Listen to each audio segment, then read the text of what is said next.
Donbassi rindejoonel andis miski just järele. Putin tunneb seda, isegi kui ta seda ei tunnista. Iga tähtaeg, mille Putin seab Donbassi langemiseks, tuleb ja läheb. Sama juhtub ka viimase tähtajaga, mille kohaselt peaks Donbass olema Vene käes 2026 aasta lõpuks. Seda ei juhtu. Putin teab seda. Nüüd ta lihtsalt lükkab vältimatult edasi, peites end reaalsuse eest, mida Venemaa juht ei taha tunnistada ja mida ta kindlasti ei taha, et ülejäänud maailm näeks, on see, et Donbassi pealetung on juba kokku varisenud.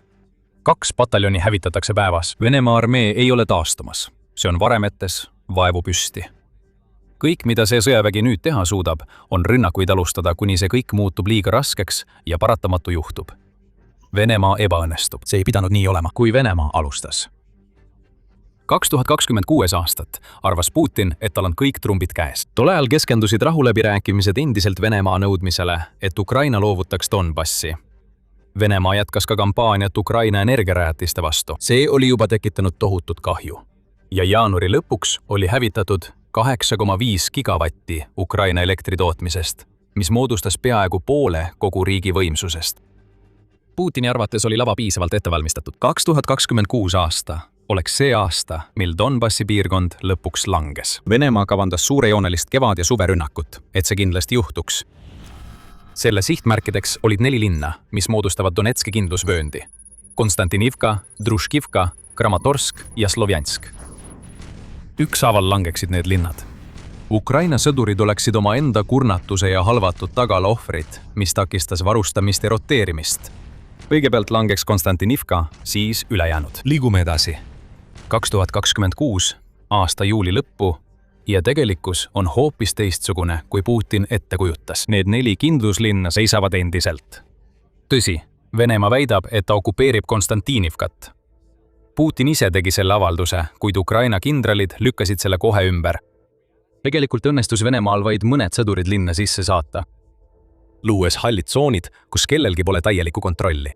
See ei ole okupatsioon, see on läbikukkumine, mida esitletakse eduna. Nagu Sõjauuringute Instituudi ehk IS-W Venemaa meeskonna juht Katariina Stepanenko ütleb, need on infiltreerumised, mitte edasiliikumised. Need on võib-olla 1 või 2 mehe suurused grupid, Vene sõjaväelased, kes sisenevad linna teatud positsioonidele. See ei ole kindlustatud positsioon. Neil on endiselt vaja üsna palju aega ja ressursse, et muuta see tegelikult kindlustatud positsioonideks. Suur Donbassi okupeerimine, mida Putin väitis olevat 2026 aastal, vältimatu ei ole toimunud. Selle asemel on Venemaa lõksus. Nende väed rabelevad edasi, saavutades tühiseid edusamme ja kaotades selle käigus tuhandeid ja tuhandeid sõdureid. Terved pataljonid ja enamgi veel neelatakse iga päev alla. Ja linnad, mis pole veel langenud, esitavad kõik sama väljakutse. Laastavad linnalahingud, droonidest kubisevad kaitsed, nii tohutu vajadus Vene elavjõu järele, et Venemaa kurnatud armee ei pruugi ellu jääda võitluses, kuhu Putin selle sundinud on. See on Putini Donbassi katastroof. Venemaa rindejoon variseb kokku ja seda näeme ka kaotustest. Putin oleks pidanud seda kõike ette nägema. Ta ei näinud. Ja see polnud ainult ülbusest, nagu peagi teada saad. Aga ta oleks pidanud. Venemaa õnnetu kampaania Pokrovski vallutamiseks ütles Putinile kõik, mida ta pidi teadma selle kohta, miks tema kindlusvöö plaanid läbi kukuvad. Venemaa kontrollib nüüd suuremat osa Pokrovskist, kuigi piirkonnas käivad endiselt ägedad lahingud. Venemaal kulus selle linna vallutamiseks aastaid. Kuigi see on tähtis, on see siiski palju väiksem kui 4 kindlusvöö asulat, mis nüüd Venemaa teel ees seisavad. Täpsed kaotuste arvud on raskesti kättesaadavad, kuid sõjaväeanalüütik ja endine USA mereväe eriüksuslane Chuck Ferrar hindab, et Venemaa kaotas selle linna pärast umbes 250 000 sõdurit. See oli Putini suur vihje. Ta ei pööranud sellele tähelepanu. Nüüd on Venemaa Donetski probleem selge. 4 kindlusvöö linna, mis asuvad Venemaa vägede ees, on suuremad, ohtlikumad ja isegi paremini kindlustatud, kui Pokrovsk kunagi oli. Sama kehtib ka maa kohta Pokrovski ja kindlusvöö vahel. Venemaa ebaõnnestumine Pokrovski kiirel vallutamisel andis Ukrainale aega linna taha kindlustusi rajada, mida Venemaa väed peavad endiselt läbima, et üldse oleks võimalus jõuda kindlusvöö esiliinile. Ferrara hindab iga 4 kindlusvöö linna kohta 200 000 kaotust. See on väga konservatiivne hinnang. On palju tõenäolisem, et Putin kulutab veel 1 miljon Venemaa sõdurit enne, kui ta suudab väita, et Donetsk ja seeläbi Donbassi on vallutatud. Venemaa ei saa neid kaotusi vältida, sest ta ei suuda kindlusvööd rünnata igast küljest. Iga linna tuleb vallutada eraldi alustades Konstantinivkast. See, mida nägime Pokrovski taga, toimub ka teistes 3 linnas. Niikaua kui Konstantinivka peab vastu, makstes Venemaale kümnete tuhandete sõdurite elu, valmistab Ukraina ette järgmist linna ja siis veel järgmist. Donbassis on loodud tohutu ulatusega lihaveski ja Putin saadab sinna sõdureid nagu kariloomi Tapale. Praegu kaotab Venemaa oma Donetski pealetungi käigus 2 pataljoni päevas vähemalt. Ühendkuningriigi National Army Museum ütleb, et pataljonis on tavaliselt 500 kuni 1000 sõdurit. Piisab vaid igapäevaste Vene kaotuste numbrite vaatamisest, et näha Putini suurt Donbassi probleemi praegu. Võtame näiteks juuli 30. eelnenud 24 tundi. Venemaa kaotas 1 päevaga 1360 sõdurit, mis tähendab sõltuvalt arvudest umbes 1,5 kuni peaaegu 3 pataljoni jagu mehi. Võtame laiemalt ette. Juuni oli Venemaa jaoks kohutav kuu.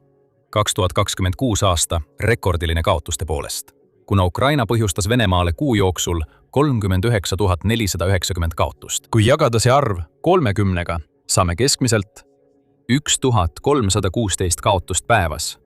Kaotada umbes 2 pataljoni päevas Donbassis ei ole Venemaa jaoks erand. See on tavaline. See on tavapärane tegevusviis Donbassi kampaanias, mis komistab ühest katastroofist teise. Kevadiin pealetung Donetskis kukkus läbi. Selleks ajaks, kui hooaeg, mis pidi tooma vähemalt osa kindlusvööndist lõppes, polnud Venemaa väed peaaegu üldse edasi liikunud ja nad olid aktiivselt taganemas. Mujal Ukrainas, näiteks Dnipropetrovski ja Zaporižžja oblastis, kus Ukraina vasturünnakud vabastasid 100 ruutkilomeetreid territooriumi. Nagu Ivan Timochko, kes on Ukraina maavägede reservnõukogu juht, ütleb, nad ütlesid, et Putin panustab kõik, et Donetski piirkond tuleb loovutada, sest venelased murravad kaitsest läbi ja on peaaegu Kiievi juures. Ja mis meil nüüd on? Ebaõnnestunud kevadkampaania. Me oleme praegu suvekampaaniaga umbes 2 kuud sees ja me teame, et augusti lõpuks anname edasi sama sõnumi. Nagu tema kevadkampaania, kukub ka Putini suvekampaania Donbassis läbi. Lõppude lõpuks pole need ühised kampaaniad koos 2026. aasta esimese 2 kuuga Venemaale siiani eriti midagi toonud. IS Toblek avaldas selle oma 22. juuli hinnangus Venemaa pealetungi kampaaniale. Selleks ajaks oli IS Tuiknevleve hinnanud, et Vene väed olid 2026 aastal hõivanud Ukrainas vaid 81,1 ruutkilomeetrit territooriumi. Me ei eksi siin. 81,1 ruutkilomeetrit. Ukraina vastupealetung, millega vabastati 626,85 ruutkilomeetrit, on selle arvu oluliselt vähendanud. Aga isegi kui see võrrandist välja jätta, oleks Venemaa saanud pealetungiga, mis pidi Donbassi valutama, juurde vaid umbes 700 ruutkilomeetrit. See on hale ja see näitab meile päevselgelt, et Putini armee on omadega läbi. Mis puudutab selle põhjuseid, siis võime vaadata tagasi varasematele Vene kampaaniatele Donetskis ja võrrelda neid sellega, mida täna näeme. Venemaal oli sõja esimestel aastatel selles piirkonnas palju edu. Putini vägede jaoks oli tipphetk Bahmuti vallutamine. Tõsi, see lahing oli verine ja maksis Putinile tuhandeid sõdureid, kuid Venemaa suutis lahingusse tuua kogu oma mehhaniseeritud üksuste jõu ning Ukraina polnud veel välja töötanud tänapäeval nähtavat droonipõhist tapatsooni strateegiat. Nüüd, kui Venemaa üritab tungida linnadesse, mis on Bahmutist palju suuremad, Asjad on väga erinevad.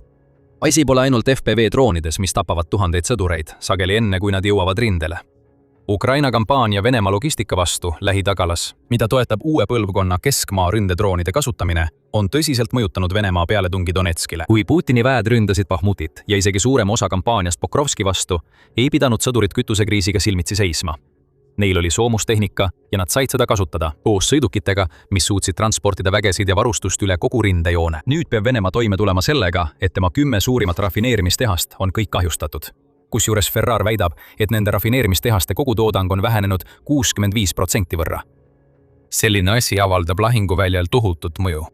Sõdurid, kes varem rünnakule sõitsid, peavad nüüd jalgsi liikuma, muutes nad droonidele lihtsateks sihtmärkideks. Venemaa ei suuda enam korraldada laiaulatuslikke mehhaniseeritud rünnakuid, mistõttu peab ta toetuma infiltraatoritele, kes loovad hallid tsoonid, mis omakorda muudab edasiliikumise palju aeglasemaks kui varem. Ja kui iga päev langeb 2 pataljoni, mis seda kõike veelgi süvendab, siis jõuamegi selleni, mida praegu näeme Donetskis ja laiemas Donbassi piirkonnas. Venemaa pealetungi täielik kokkuvarisemine. See, mida me siin näeme, on Venemaa armee, mis on Donbassis viimaseid hingetõmbeid tegemas. Aga kõige hullem Venemaa jaoks on see, et Putin ei tea isegi, mis toimub. Võib tunduda kummaline, et Venemaa juht teeb pööraseid väiteid.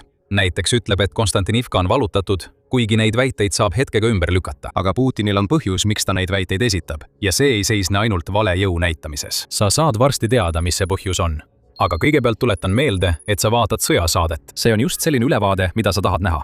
Veendu, et oled kanali tellinud, et sa ei jääks ilma ühestki meie igapäevasest videost. Nii et Putin peab Donbassi pärast paanikas olema, eks? Ta näeb, et ükski tema tähtaegadest ei täitu, nii et see peab tähendama, et midagi on valesti.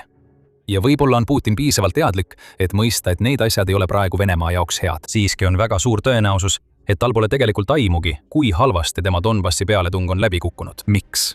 Kui Putin nõuab edusamme, siis tema kindralid teevad koostööd, et tegelikkust oma juhilt varjata. Lõppude lõpuks on just nende kaelad mängus. Kui nad peavad olema need, kes lähevad Putini juurde ja ütlevad, no, härra, tegelikult pole Konstantinivka langenud. Me pole isegi lähedal selle vallutamisele ja me pole kindluse vööndisse peaaegu üldse tunginud. Öeldakse, et ära tulista sõnumitoojat. Aga midagi ei öelda selle kohta, et sõnumitooja ei võiks avatud aknast välja kukkuda. Selleks, et võimalikult palju võimu enda kätte koondada, on Putin ümbritsenud end libitsejate ja valetajatega. Tema tippkindralid ei pea sõjavõitmist oma tööks. Nende ülesanne on Putinile meele järel olla. Ja Putinile meele järel olemine, kui ta Donetski kohta küsib, tähendab talle valetamist. Meie pole ainsad, kes seda ütlevad. Juunis avaldatud raportis rääkis Financial Times 2 endise kõrge Kremli ametnikuga. Mõlemad kinnitasid, et Putin on üha enam eksiteel nii Venemaa edusammude osas Ukrainas kui ka Venemaa tehnoloogiliste saavutuste suhtes, sest tema alluvad valetavad talle. Valeri Gerassimov, kes on Venemaa armee kindralstaabi ülem, on Putinit ümbritseva illusiooni arhitekt. Venemaa juht usaldab seda meest nii palju, et palub Gerassimovilt päevas 3 ülevaadet. Nagu üks endistest Kremli ametnikest märkis, Putin on tugevalt sõjaväe mõju all, kes oskavad teda hästi ninapidi vedada. Ta saab sellest aru, kuid usub neid tõesti ja laseb neil seda teha. Just see illuusion viib selleni, et Putin teeb nii pööraseid väiteid nagu need, mis puudutavad Konstantinivkat või tema avaldus, et Vene sõdurid ei pea muretsema Starlinki ligipääsu kaotamise pärast, sest Venemaal on olemas samaväärne süsteem, mis on mõnes mõttes võib-olla isegi parem. See samaväärne süsteem näib olevat Rasveti satelliitinterneti projekt. See projekt lasi oma esimesed 16 satelliiti orbiidile 2026 aasta märtsis ja see pole isegi veel töökorras. Starlinkil on üle 10 200 satelliidi. Mis maailmas saab Rasvetit Starlinkiga võrrelda? See on ainult Putini maailmas. Tõenäoliselt sellepärast, et tema käsilased on talle rääkinud, et Rasvet saab olema sama hea kui Starlink. Ja see ongi Putini suur probleem. Kõigist oma suurtest avaldustest hoolimata, Donbassi kohta pole tal aimugi, mis tegelikult Venemaaga rindel toimub. Sellepärast hindab Putin pidevalt Venemaa potentsiaali ja võimalusi Ukrainas võita üle. Kuigi ta väidab, et jälgib infot mitmest allikast, sealhulgas Venemaa sõjablogijate kogukonnast, Putin kuulab tegelikult ainult neid, kes on talle kõige lähemal. Võib-olla mitte inimesed, keda ta usaldab, vaid need, keda ta saab kontrollida ja kes ütlevad talle seda, mida ta kuulda tahab, nagu Gerassimov. Ja mida sügavamale ta oma illusioonidesse sukeldub, seda rohkem laguneb Vene armee, mitte ainult rindel. Putini sõjamasin laguneb seestpoolt Ukraina droonioperaatorite kaugrünnakute tõttu. Me puudutasime Venemaa naftarafineerimistehaseid ja Donetski rindel tuntavaid kütuseprobleeme. Probleem ulatub sellest ühest lahinguväljasektorist palju kaugemale. Kütusepuudus on kogu rindel ja ka Venemaal endal, sest Ukraina on halvanud Venemaa energiataristu. Naftarafineerimistehaseid rünnatakse alates piirialadest kuni sügavale Venemaale, näiteks Omskini Siberis. Ukraina droonid pidid selle konkreetse rünnaku jaoks läbima üle 2500 kilomeetri. See näitab meile, et Ukraina on nüüd jõudnud punkti, kus ta suudab tabada peaaegu iga strateegiliselt olulist sihtmärki Venemaal, mille ta välja valib. Ukraina ründab regulaarselt ka naftabaase, takistades kütusetransporti ja on isoleerinud Krimmi, rünnates kütuseautosid okupeeritud aladel ning varilaevastikulaevu Aasovi ja Mustal merel. 9. juulil teatas Pravda, et Ukraina on rivist välja löönud kuni 40% Venemaa kogu rafineerimisvõimsusest, arvestades nii Ferrari mainitud 10 suurima kui ka teiste rafineerimistehastega. Ukraina on hakanud ründama ka logistilisi võrgustikke Venemaa sees, nagu oleme näinud tema rünnakutest Wildberrysi vastu. UNN andmesaatmetel on 30. juuli seisuga hävitatud üle 15% selle ettevõtte ladudest. See on Ukraina viis tuua valu Vene rahvale ja maksta kätte ettevõttele, mis müüb sõjavarustust ja droone Putini sõduritele. Venemaal on viha kõikjal. Inimesed kaklevad tänavatel, sest nad ei saa kütust osta. Nii et võite vaid ette kujutada, milline pinge valitseb rindel. Ja fotod Ukraina logistika sulgemise kampaaniast, mille käigus on Venemaa kolonnide pihta sadanud keskmaa ründedroonid, näitavad meile, miks Venemaa väed rindel on nüüd nii halvasti varustatud. On raske lahingusse minna kütuse, toidu ja varustusega, kui kõik need hävitatakse kilomeetrite kaugusel sihtkohast. Kõik need probleemid kuhjuvad Venemaa jaoks korraga. Ükskõik milline initsiatiiv, mida Putin arvas endal Donbassis olevat, 2026 aasta alguses on haihtunud. Kulud kasvavad hüppeliselt nii miljardite dollarite kui ka Donetskis valatava vere arvelt. Venemaa kaotused on nüüd nii suured, et umbes 27 000 vabatahtlikku, keda iga kuu värvatakse, ei suuda neid katta. Ukraina on samuti muutunud tõhusamaks. Seal toodetakse miljoneid droone, kusjuures iga kuu valmistatakse 500 000 FPV löögidrooni. Nende droonide massiline levik on suur osa põhjusest, miks Venemaa kannab nüüd 8 kaotust iga ühe Ukraina vigastuse või surma kohta, nagu teatas strateegiliste ja rahvusvaheliste uuringute keskus. Üks asi on üle kõige selge. Putin peab midagi muutma, aga ta ei tee seda. Isegi selles moonutatud reaalsuses, mille ta enda ümber on loonud, teab Venemaa juht, et Donbassis on midagi valesti. Ainus, millele ta nüüd loota saab, on see, et lääs lõpetab Ukraina toetamise või et Ukraina muudab põhimõtteliselt oma tegevust, millega ta neutraliseerib nii palju Vene rünnakuid. Kumbki neist ei tundu tõenäoline. Ja selle asemel, et koos oma komandööridega muutusi ellu viia, keeldub Putini midagi ette võtmast, et muuta seda korrumpeerunud süsteemi, mille ta on üles ehitanud. Sest see süsteem on teda alati varem teeninud. Siiski ei saa Venemaa sõjalist läbikukkumist eirata. Kuigi tundub, et Putin teab vähe, teab ta vähemalt nii palju, et mõista. Kampaania, mille kohta ta väitis, et see lõpeb päevadega, on nüüdseks kestnud peaaegu pool kümnendit ja seab ta ohtu. Paranoia on asendanud poliitika. Venemaa juht veedab nüüd enamiku oma ajast punkrites varjudes, eemal kõigist, kes võiksid soovida ta Donetskis ja mujal Venemaa läbikukkumiste pärast kukutada. Putini isiklikku turvet on 2026 aastal tõhustatud, kuna Putin annab rohkem võimu Venemaa FSB-le. Need, kes töötavad Putiniga, nagu tema kokad ja ihukaitsjad, ei tohi enam kasutada ühistransporti ning võivad kasutada ainult telefone, millel puudub internetiühendus. Kõik, kes Putinit külastavad, läbivad nüüd 2 turvakontrolli, et tagada nende ohutus, teatab CNN. Kõik, mida Putin siin teeb, on see, et ta isoleerib end katastroofist, mille ta ise on põhjustanud. Mitte miski sellest ei muuda olukorda Donbassis. Kui üldse, siis olukord seal ainult halveneb. Keegi, kellel võiks olla julgust Putinile tõde öelda, ei pääse läbi nende turvakihtide. Nad peatatakse kohe, kui Putini käsilased saavad aru, et nad kavatsevad öelda midagi, mis võiks ärritada meest, kes on nii kontrolli kinnisidee küüsis, et keeldub reaalsust nägemast. Mis puudutab Donetskit, siis see piirkond ei lange Putini mõju alla. Ei 2026 aasta lõpuks, ega ka 2027 või 2028 aasta lõpuks. Praeguse Venemaa edenemistempo juures kulub Putini vägedel umbes 14 aastat, et lõpuks Donetsk vallutada, teatab Al Jazeera. Ja kui see ei ole märk täielikust kokkuvarisemisest pealetungil, mis pidi algselt tooma Donbassi Putini kätte augusti lõpuks, siis me ei tea, mis veel oleks. Putini niinimetatud sõjaline erioperatsioon Ukrainas on olnud barbaarne, jõhker ja surmav. Ilmselgelt on see olnud nii Ukraina kui ka Venemaa rahva jaoks. Venemaa ei suuda loobuda nõukogude ajastu taktikast, kus sõdurid on vähe enamat kui kahuriliha, mida ohverdada suurema hüvangu nimel. Venemaa on läbi avatanud 1,44 miljonit sõdurit ja see arv kasvab endiselt. Ja tõenäoliselt ületab see arv 2026 aasta lõpuks juba 1,5 miljoni piiri. Putini sõda on Venemaale ränka hinda maksnud. Nüüd plaanib Putin midagi, mis laastab kogu riiki. Plaanitakse nii sünget ohverdust, et isegi Stalin pööraks pilgu kõrvale. 500 000 venelast on just saanud hoiatuse, kuna Putin valmistub tegema Ukraina sõjas seni kõige õudsemat sammu.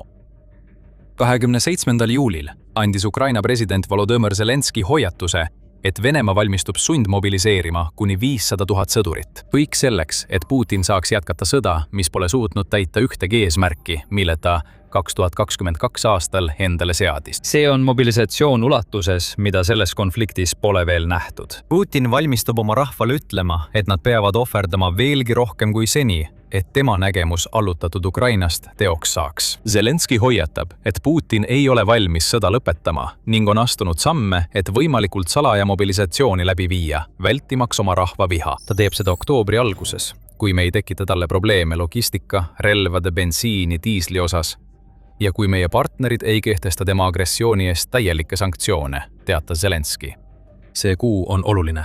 Putin ei vali seda juhuslikult. 18. kuni 20. septembrini peab Venemaa oma esimesed riigiduuma valimised pärast seda, kui Putin alustas oma sissetungi. Uus Euraasia strateegiate keskus ütleb, et 450 saadikut valitakse nii parteinimekirjade kui ka ühemandaadiliste ringkondade kaudu. Venemaa kasutab neid valimisi ka võimalusena näidata oma väidetavat kontrolli Ukraina okupeeritud territooriumide üle. Hääletamine toimub 11 ühemandaadilises ringkonnas, mille Venemaa on okupeeritud aladel loonud, jultunud katses sundida Ukraina inimesi osalema Venemaa parlamendi protsessis. Kuigi need valimised on mõeldud jõu näitamiseks, kujutavad need endast ka riski Putinile.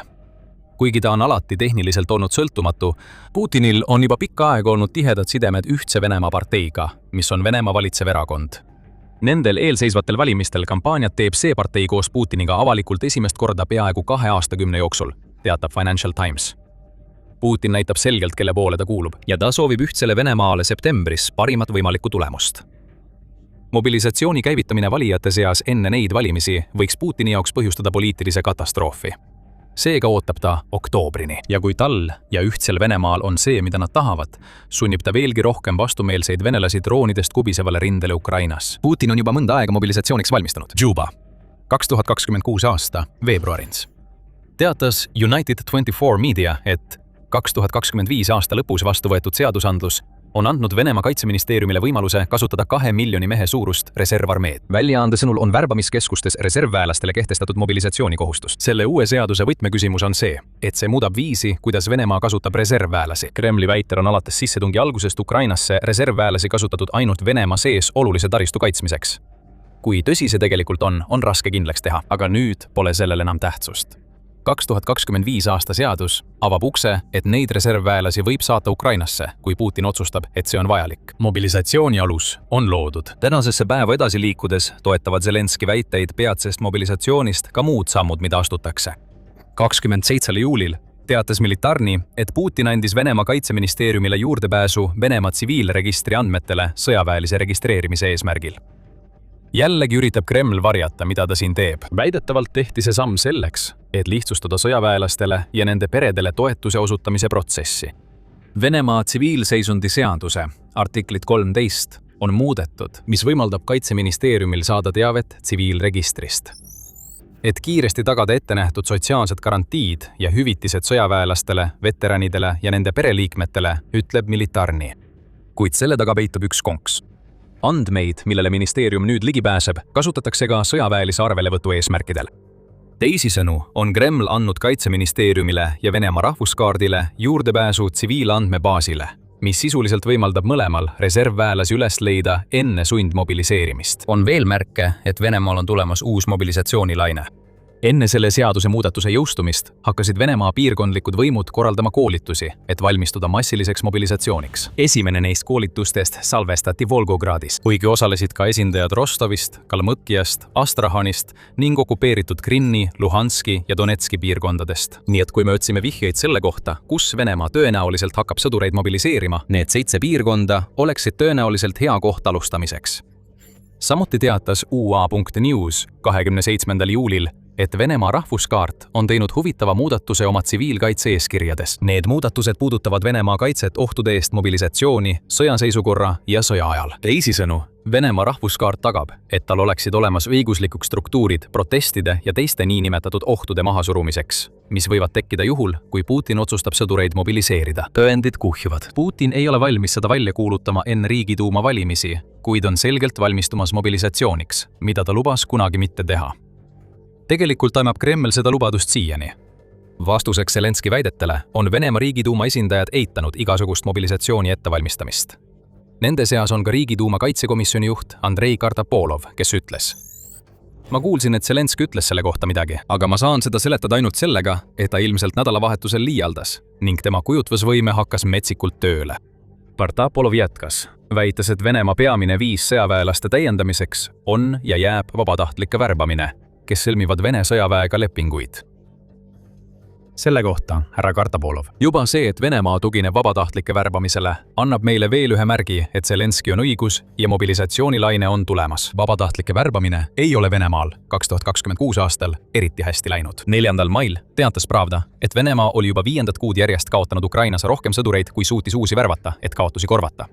Ajavahemikus detsember 2025 kuni 26 aprillini Venemaa suutis värvata 148 400 inimest, kuid kaotas 156 735 sõdurit, mis jäetis puudujäägiks veidi üle 8000 inimese. The Kiev Independent pakub erinevaid andmeid, tuginedes Zelenski 25. juuli õhtusele pöördumisele, mis hõlmab kogu senist 2026 aastat. Ukraina president ütleb, et Venemaa on tänavu seni kandnud 225 500 kaotust ja värvanud 221 000 inimest. Nii et puudujääk on väiksem, kuid see on siiski olemas. See näitab meile, et Putini värbajad on sunnitud korduvalt ammutama kaevust, mis hakkab tühjaks saama.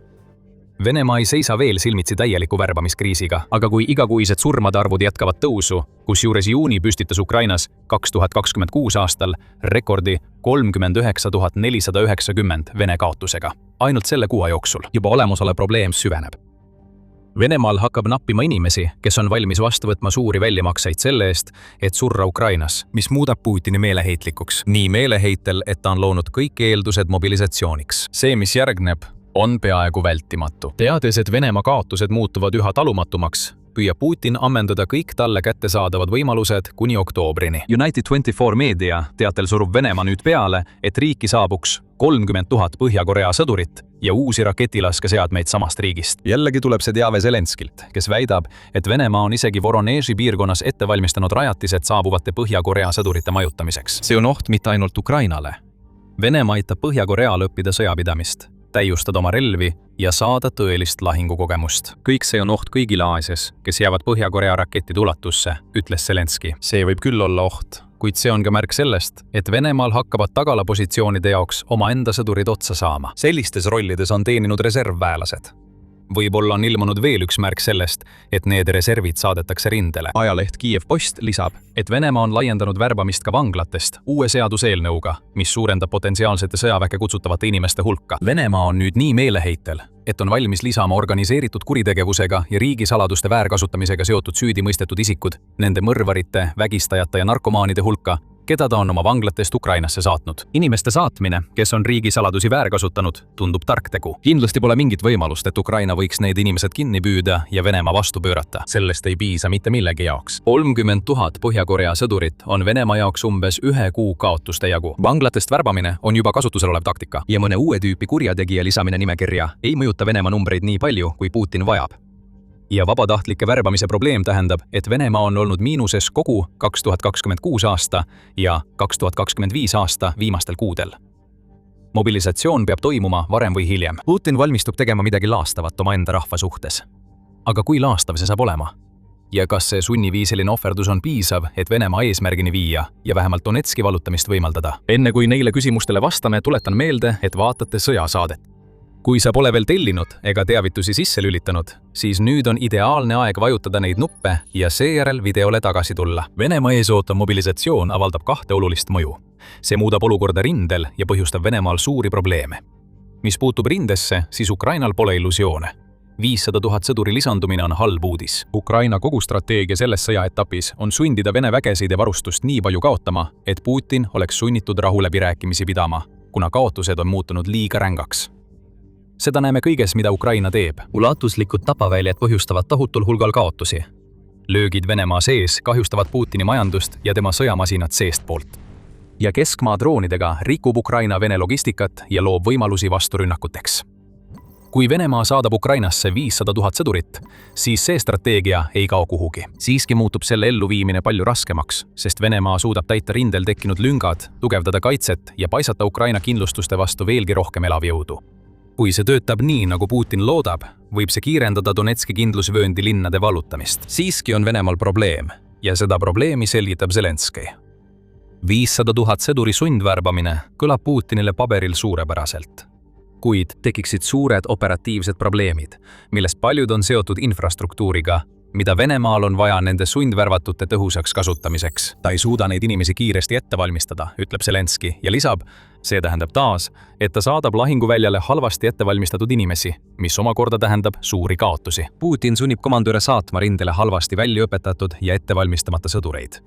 Kuigi paljud Putini mobiliseeritud on reservväelased, on enamik neist saanud vaid põhiväljaõppe ega oma aimugi droonidest kubisevast põrgust, mis neid Ukrainas ees ootab. Neile öeldakse lihtsalt, et pakige asjad, tehke paar päeva väljaõpet ja siis lähetegi rindele. Ja kui sa arvad, et me liialdame siin, siis mõtle uuesti. Venemaa väljaõppe kohutav tase on juba ammu teada.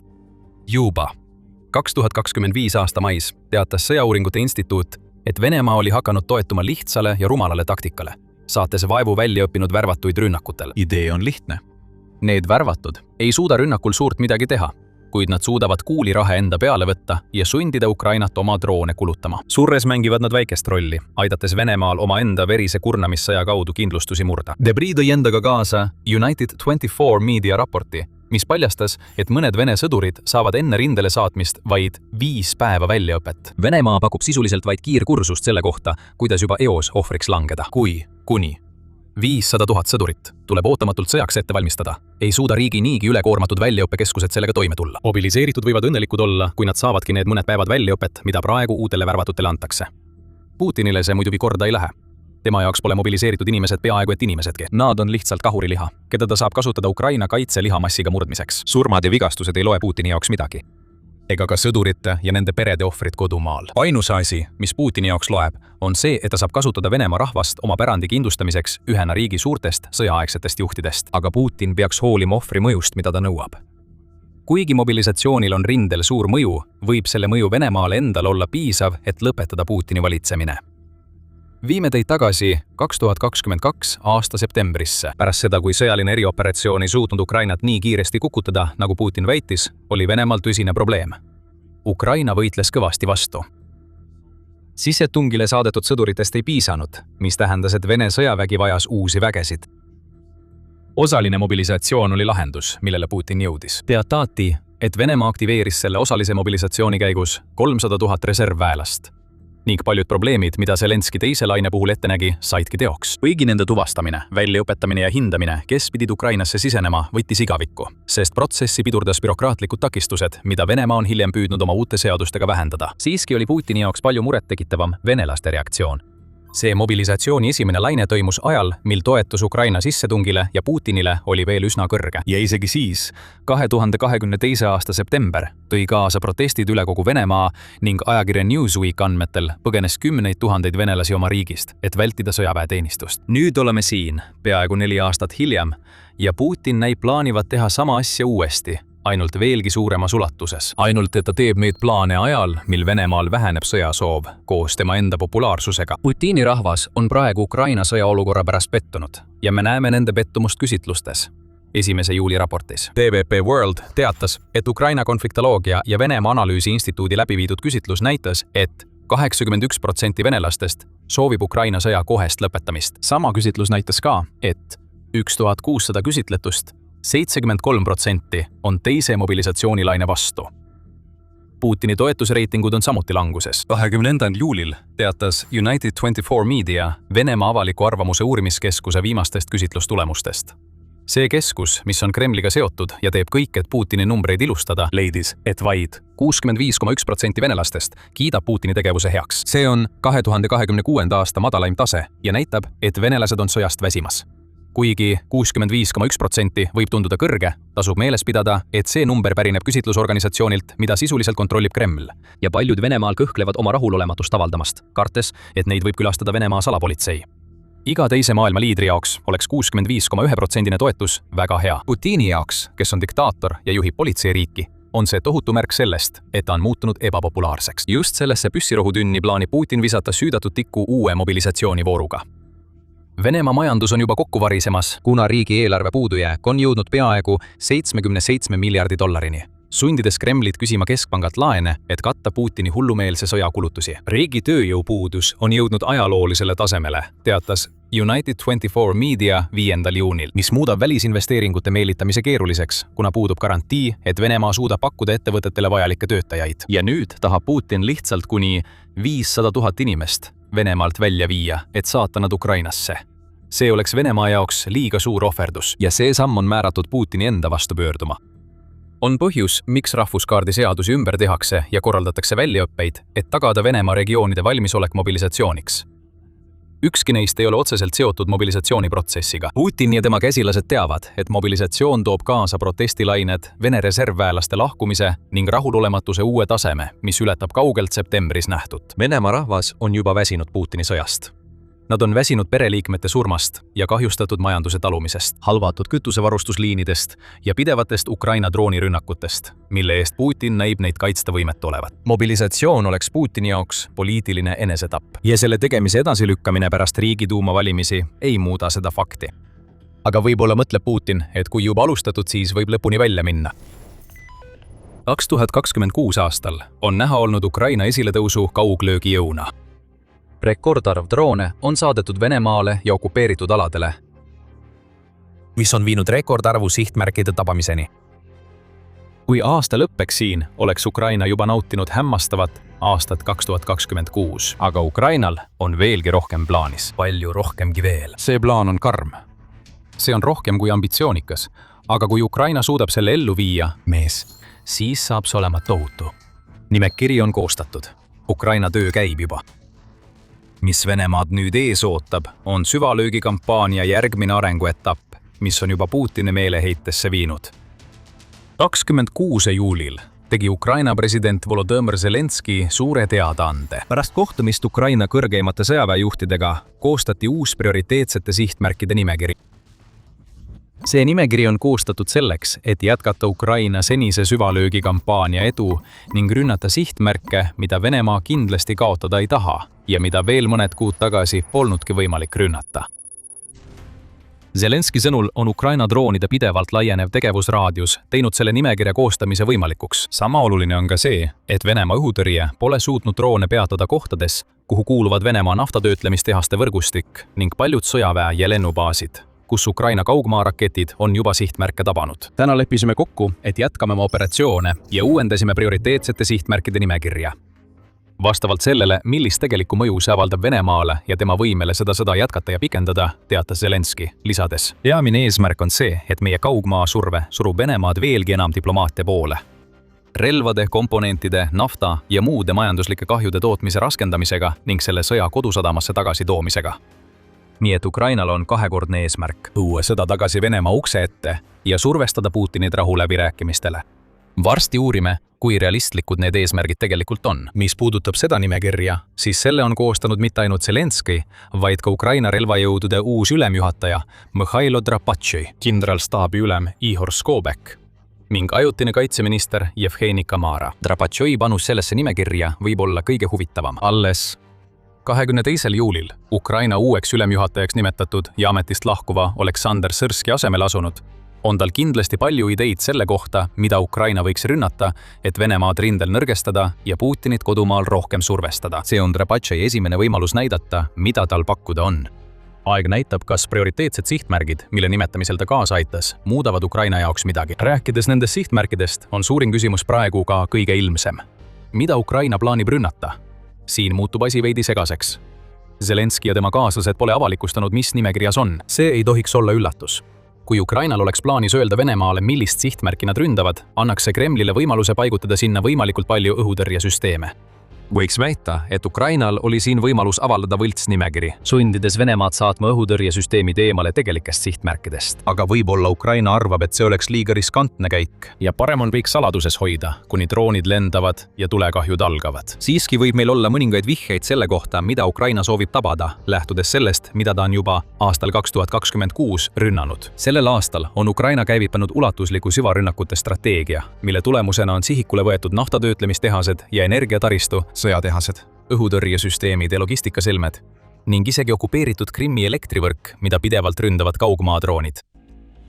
Ukraina on juulis samuti süstemaatiliselt hävitanud varilaevastiku laevu Aasovi merel ja Mustal merel.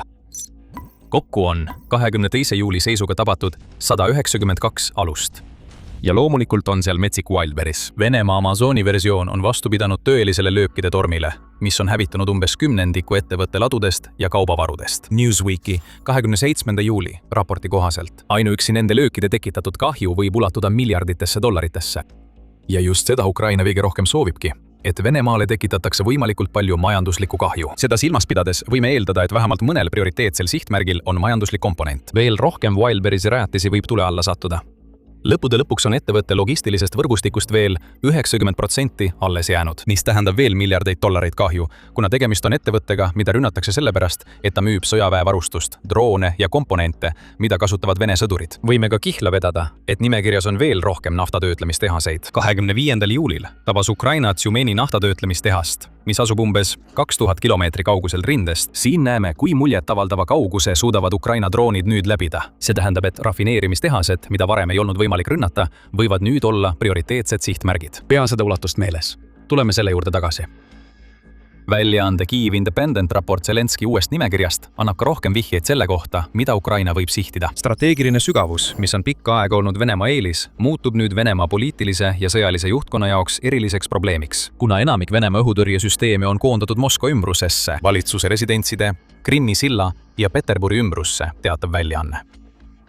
Ukraina president ütleb, siiski on Ukraina droonid korduvalt tõestanud, et suudavad neist kaitsetest läbi murda ja tabamusi saavutada. See annab meile 2 võimalust. Esimene võimalus on see, et Zelenski mainis neid asukohti, kuna need on prioriteedid. See oleks loogiline. Ukraina püüab Krimmi isoleerida, seega on rünnakud Kertši sillale, mis ühendab seda Venemaa mandriosaga, mõistetavad. Rünnata selliseid kohti nagu Moskva ja Peterburi. Peterburi ründamine on samuti kasulik Ukrainale, sest need on Putini jaoks 2 kõige olulisemat linna. Venemaa pealinn ja Putini kodulinn peaksid sõjas olema kõige paremini kaitstud. Seega iga rünnak nende vastu kahjustab Putini mainet Venemaa rahva kaitsjana, mis on sama oluline kui majanduslik valu, mida põhjustavad Ukraina teised rünnakud. Mis puudutab teist võimalust, siis Ukraina võib jälgida Vene õhutõrje liikumist. Putin koondab need õhutõrjevahendid kohtadesse, mida Zelenski mainib. See võib tähendada, et teised sihtmärgid, mida varem peeti tabamatuks, on nüüd nii löögiulatuses kui ka ilma vajaliku kaitseta, et end kaitsta. Juba on teateid, et Venemaa on viinud õhutõrjevahendeid Arktika piirkonnast ära, et kaitsta neid objekte, mida Putin peab kõige olulisemaks. Ka Zelenski ise on väitnud, et Venemaa liigutab õhutõrjesüsteeme üle riigi ringi, mis viitab sellele, et Ukraina teab, kust need süsteemid pärinevad. Ja seega teab, millised sihtmärgid on muutunud haavatavamaks. Võib-olla on need uued haavatavad sihtmärgid nüüd prioriteediks, kuna Putin püüab ennast ja valitud gruppi venelasi õhutõrje abil kaitsta. Peame ootama ja vaatama. Zelenski on samuti rõhutanud, et Venemaa ei suuda peatada seda, mis tulemas on. Ukraina president viitas numbritele. Ukraina on edukalt sooritanud üle 1000 kaugmaa rünnaku missiooni, alates sellest, kui ta alustas 2026 varem oma kaugmaa sanktsioonide kampaaniat. Need rünnakud lähevad järjest sügavamale ja sügavamale. Tšumeni rafineerimistehase rünnak polnud isegi rekord. Selle tiitli sai rünnak, mis toimus vaid paar päeva varem Omski rafineerimistehase vastu, mis asub umbes 2500 kilomeetri kaugusel Ukraina ja Venemaa piirist. Ja Zelenski sõnul pole droonide lennuulatuse piire veel isegi saavutatud. Ukraina suudab nüüd rünnata sihtmärke, mis asuvad 3000 või enama kilomeetri kaugusel, ulatudes Uurali, Siberini ja paljudesse teistesse piirkondadesse, mis jäävad kaugele väljapoole Moskvat, kuid on nüüd tulejoonel. Jällegi, see kõik on seotud sõnumiga. Zelenski tahab, et Putin mõistaks, et see tohutu suurus, mis on olnud Venemaa suurim tugevus paljudes eelnevates sõdades, on nüüd muutunud nõrkuseks. Venemaad sunnitakse õhutõrjet ümber paigutama, sest neil ei ole piisavalt vahendeid, et kõike katta. Kuna Ukraina droonide tegevusraadius kasvab, muutub võimalike sihtmärkide nimekiri aina pikemaks. See võimaldab valida uusi prioriteetseid sihtmärke. Praegu on Ukraina rahul sellega, et hoiab Venemaad teadmatuses. Kas nad ründavad Moskvat, Peterburi ja Krimmi veelgi tugevamalt, pikendades juba niigi jõhkrat kampaaniat? Või ründavad nad veelgi kaugemaid sihtmärke, mis on nüüd kaitsetumad kui kunagi varem, sest neil pole enam õhutõrjet? Venemaa saab teada alles siis, kui rünnakud toimuvad. Ja kui rääkida kaugusest, siis see, mida Putin arvab, et ta peab kaitsma, muutub peagi, sest Ukraina ehitab relvi, mis suudavad lüüa veelgi sügavamale kui need, mis tal praegu on. See võiks olla tõeline mängumuutja. Aga enne kui sügavamale läheme, tuletan meelde, et vaatate sõjasaadet. Kui te pole veel tellinud, siis nüüd on ideaalne aeg vajutada nuppu ja lubada teavitused, et olla esimeste seas, kes näevad, mis meil järgmisena kanalil tulemas on. Ukraina on juba tõestanud, et suudab tabada sihtmärke kuni 3000 kilomeetri kaugusel. Rohkem on tulemas. Palju rohkem. Vaid mõned päevad enne seda, kui ta avalikustas Ukraina uue sihtmärkide prioriteetsuse nimekirja olemasolu, Zelenski avaldas, et Ukraina töötab aktiivselt selle nimel, et laiendada oma droonide tegevusulatust, et need suudaksid tabada sihtmärke, mis asuvad 4000 kilomeetri kaugusel riigi piiridest. See töö peaks olema tehtud enne. 2026 aasta lõppu, väidab Zelenski, mis lisab nimekirjale veel ühe mõõtme. Kui Ukraina suudab oma ulatusele veel 1000 kilomeetrit lisada, siis tuleb mängu ka Venemaa Kaug-Ida. See on halb Putini jaoks ja see läheb veel hullemaks. Lisaks sellele 1000 kilomeetri ulatuse suurenemisele, mida selleks aastaks oodatakse, Zelenski väidab, et 2027 aastal tulevad droonid, mis suudavad lennata 5000 kuni 10 000 kilomeetrit. Ukraina president ei avaldanud sellest palju rohkem. Jällegi, ta on õigustatult detailide osas ettevaatlik. Kuid selleks, et Zelenski saaks sellise väite teha, peab ta olema näinud tehnoloogiat, mida Ukraina pole veel maailmale ega Venemaale avalikustanud. See on järjekordne hoiatus Putinile. Ukrainal on nimekiri olemas ja varsti suudab ta rünnata sihtmärke, mida Putin poleks kunagi osanud ette kujutada, et neid võiks tabada. Lisaks sellele töötab Ukraina ka omaenda ballistilise raketi loomise kallal. See rakett, mida arendab Firepoint, ettevõte, mis on paljude Ukraina poolt Venemaa vastu kasutatavate kaugmaadroonide taga, ei ole pelgalt kontseptuaalne. 18. juuli raportis avaldas Kiievi Post, et Firepoint väidab, et rakett on valmimas ja see võib olla valmis Venemaa vastu kasutamiseks juba 2026 aasta sügisel. Rääkides oma ettevõtte uuest raketist, ütles Firepointi omanik ja peadisainer Denis Shchelkunov, sõjavägi otsustab, kuhu lüüa. Aga ma arvan, et need on kohe olulised sihtmärgid. Firepoint arendab tegelikult 2 ballistilist raketti, FP7L. Laskekaugus on kuni 200 kilomeetrit, samal ajal kui FP9 suudab tabada sihtmärke kuni 855 kilomeetri kaugusel Ukrainast. Nii et meil on uue nimekirja kohta rohkem spekulatsioone. Võib-olla on mõned prioriteetsed sihtmärgid, kohad, mida Ukraina on varem droonidega tabanud. Aga kui neile õnnestub saada kätte kaugmaa ballistilised raketid, siis need kohad ei saa enam lihtsalt tabamusi, vaid hävitatakse täielikult relvadega, mis toovad kaasa palju suurema tulejõu. Siin on see, mida me ootame. Ukraina uus prioriteetide nimekiri sisaldab tõenäoliselt segu sihtmärkidest, mida on varem juba tabatud, näiteks Kertši sild, ning sihtmärke, mida on nüüd võimalik tabada Siberis ja Venemaa Kaug-Idas tänu Ukraina droonide kasvavale tegevusraadiusele. Kui Firepointil on õigus ja ballistilised raketid saavad järgmise paari kuu jooksul kättesaadavaks, siis ootame ka võimsamaid rünnakuid Venemaa naftarafineerimistehaste vastu piiriäärsetes piirkondades, eriti nende vastu, mille õhutõrje võib olla eemaldatud ja tagasi Moskvasse toodud. Ukrainal on nüüd arsenalis mitmekesisus nii ulatuse kui ka võimsuse poolest. See paneb Putini kaitsepositsioonile. Ukraina suudab tabada peaaegu kõike, mida ta soovib, ja Zelenski tahab, et Putin sellest teaks, sest lõppkokkuvõttes prioriteetsete sihtmärkide nimekirja avalikustamine taandub ühele asjale – sundida Putinit läbirääkimisi pidama. Zelenski ütles seda ka tsitaadis, millega me videot alustasime, ja ta selgitas, mida Ukraina tegelikult tahab, samas Telegrami postituses. Me oleme teinud kõik vajalikud ettepanekud Venemaa poliitilisele juhtkonnale, et lõpetada sõda korraliku rahuga. Kõik partnerid teavad, mida on vaja. Meie täpsus aitab tõhusalt luua tingimusi tõeliseks diplomaatiaks, ütles Zelenski. Teisisõnu, Ukraina on näinud olukorda ja on selle enda kasuks pööranud. Just Venemaa pidi kasutama kaugmaa rünnakuid, et sundida Ukrainat alistuma. Aastaid on Venemaa saanud seda teha, sest Ukraina ei kujutanud endast kaugmaa ohtu, mis oleks olnud võrdne Venemaa omaga. Nüüd on Ukrainal see kaugmaa oht olemas ja enamgi veel. See tähendab, et Ukraina võib ise muutuda jõupositsioonilt survestajaks, kes üritab sundida Putinit läbirääkimistele. Nii Telegraph kui ka The Economist ütlevad, et Putini sundimine rahu paluma on Ukraina lõppeesmärk. Esimene neist viitab nii süvahoopidele kui ka Ukraina logistika sulgemise kampaaniale okupeeritud aladel, kui viisidele, kuidas Ukraina räsib Venemaa sõjaväge, et sundida Putinit läbirääkimistele. Need rünnakud toimuvad ajal, kui Venemaa edasitung Ukrainas on takerdunud sellisel määral, et 2026 aasta võib saada Venemaa jaoks Ukrainas kõige halvem aasta. Iga Venemaa poolt praegu saavutatud edu on kulukas ja aeglane. See saavutatakse tuhandete sõdurite elude hinnaga. Ja iga mööduva päevaga hävitatakse üha rohkem Venemaa sõjamasinat. Olgu selleks rafineerimistehased ja sihtmärgid Venemaa sees või logistikasõlmed okupeeritud aladel. Ajakiri. The Economist läheb veelgi kaugemale, väites, et Ukraina üritab otseselt Putinit ähvardustega rahuläbirääkimistele survestada. Ei saa öelda, et me sellega ei nõustu. Ukraina uus nimekiri on sama selge ähvardus kui kõik, mida me sellelt riigilt seni näinud oleme. Ja seda ähvardust toetab kogu Ukraina senine edu kaugrünnakutes, mida Ukraina on 2026 aastal seni saavutanud. Härra Zelenski ähvardused ei ole tühjad. Ukraina pommitab Venemaa rafineerimistehaseid, sundides üle tosina piirkonna kehtestama bensiini normeerimist. Rünnakud teedele, sildadele, rafineerimistehastele ja parvlaevadele Krimmi suunas näljutavad Venemaa poolt annekteeritud poolsaart. Väljaanne märgib, et seal asub tohutu sõjaline grupeering, mis jäetakse toimimiseks vajalikest vahenditest ilma. Ukraina teab, et enamik Venemaas soovib vältida veelgi suuremat valu, mida ta juba kogeb. Seetõttu on ta avalikustanud oma uue nimekirja olemasolu. Aga Putin ei ole kogu Venemaa.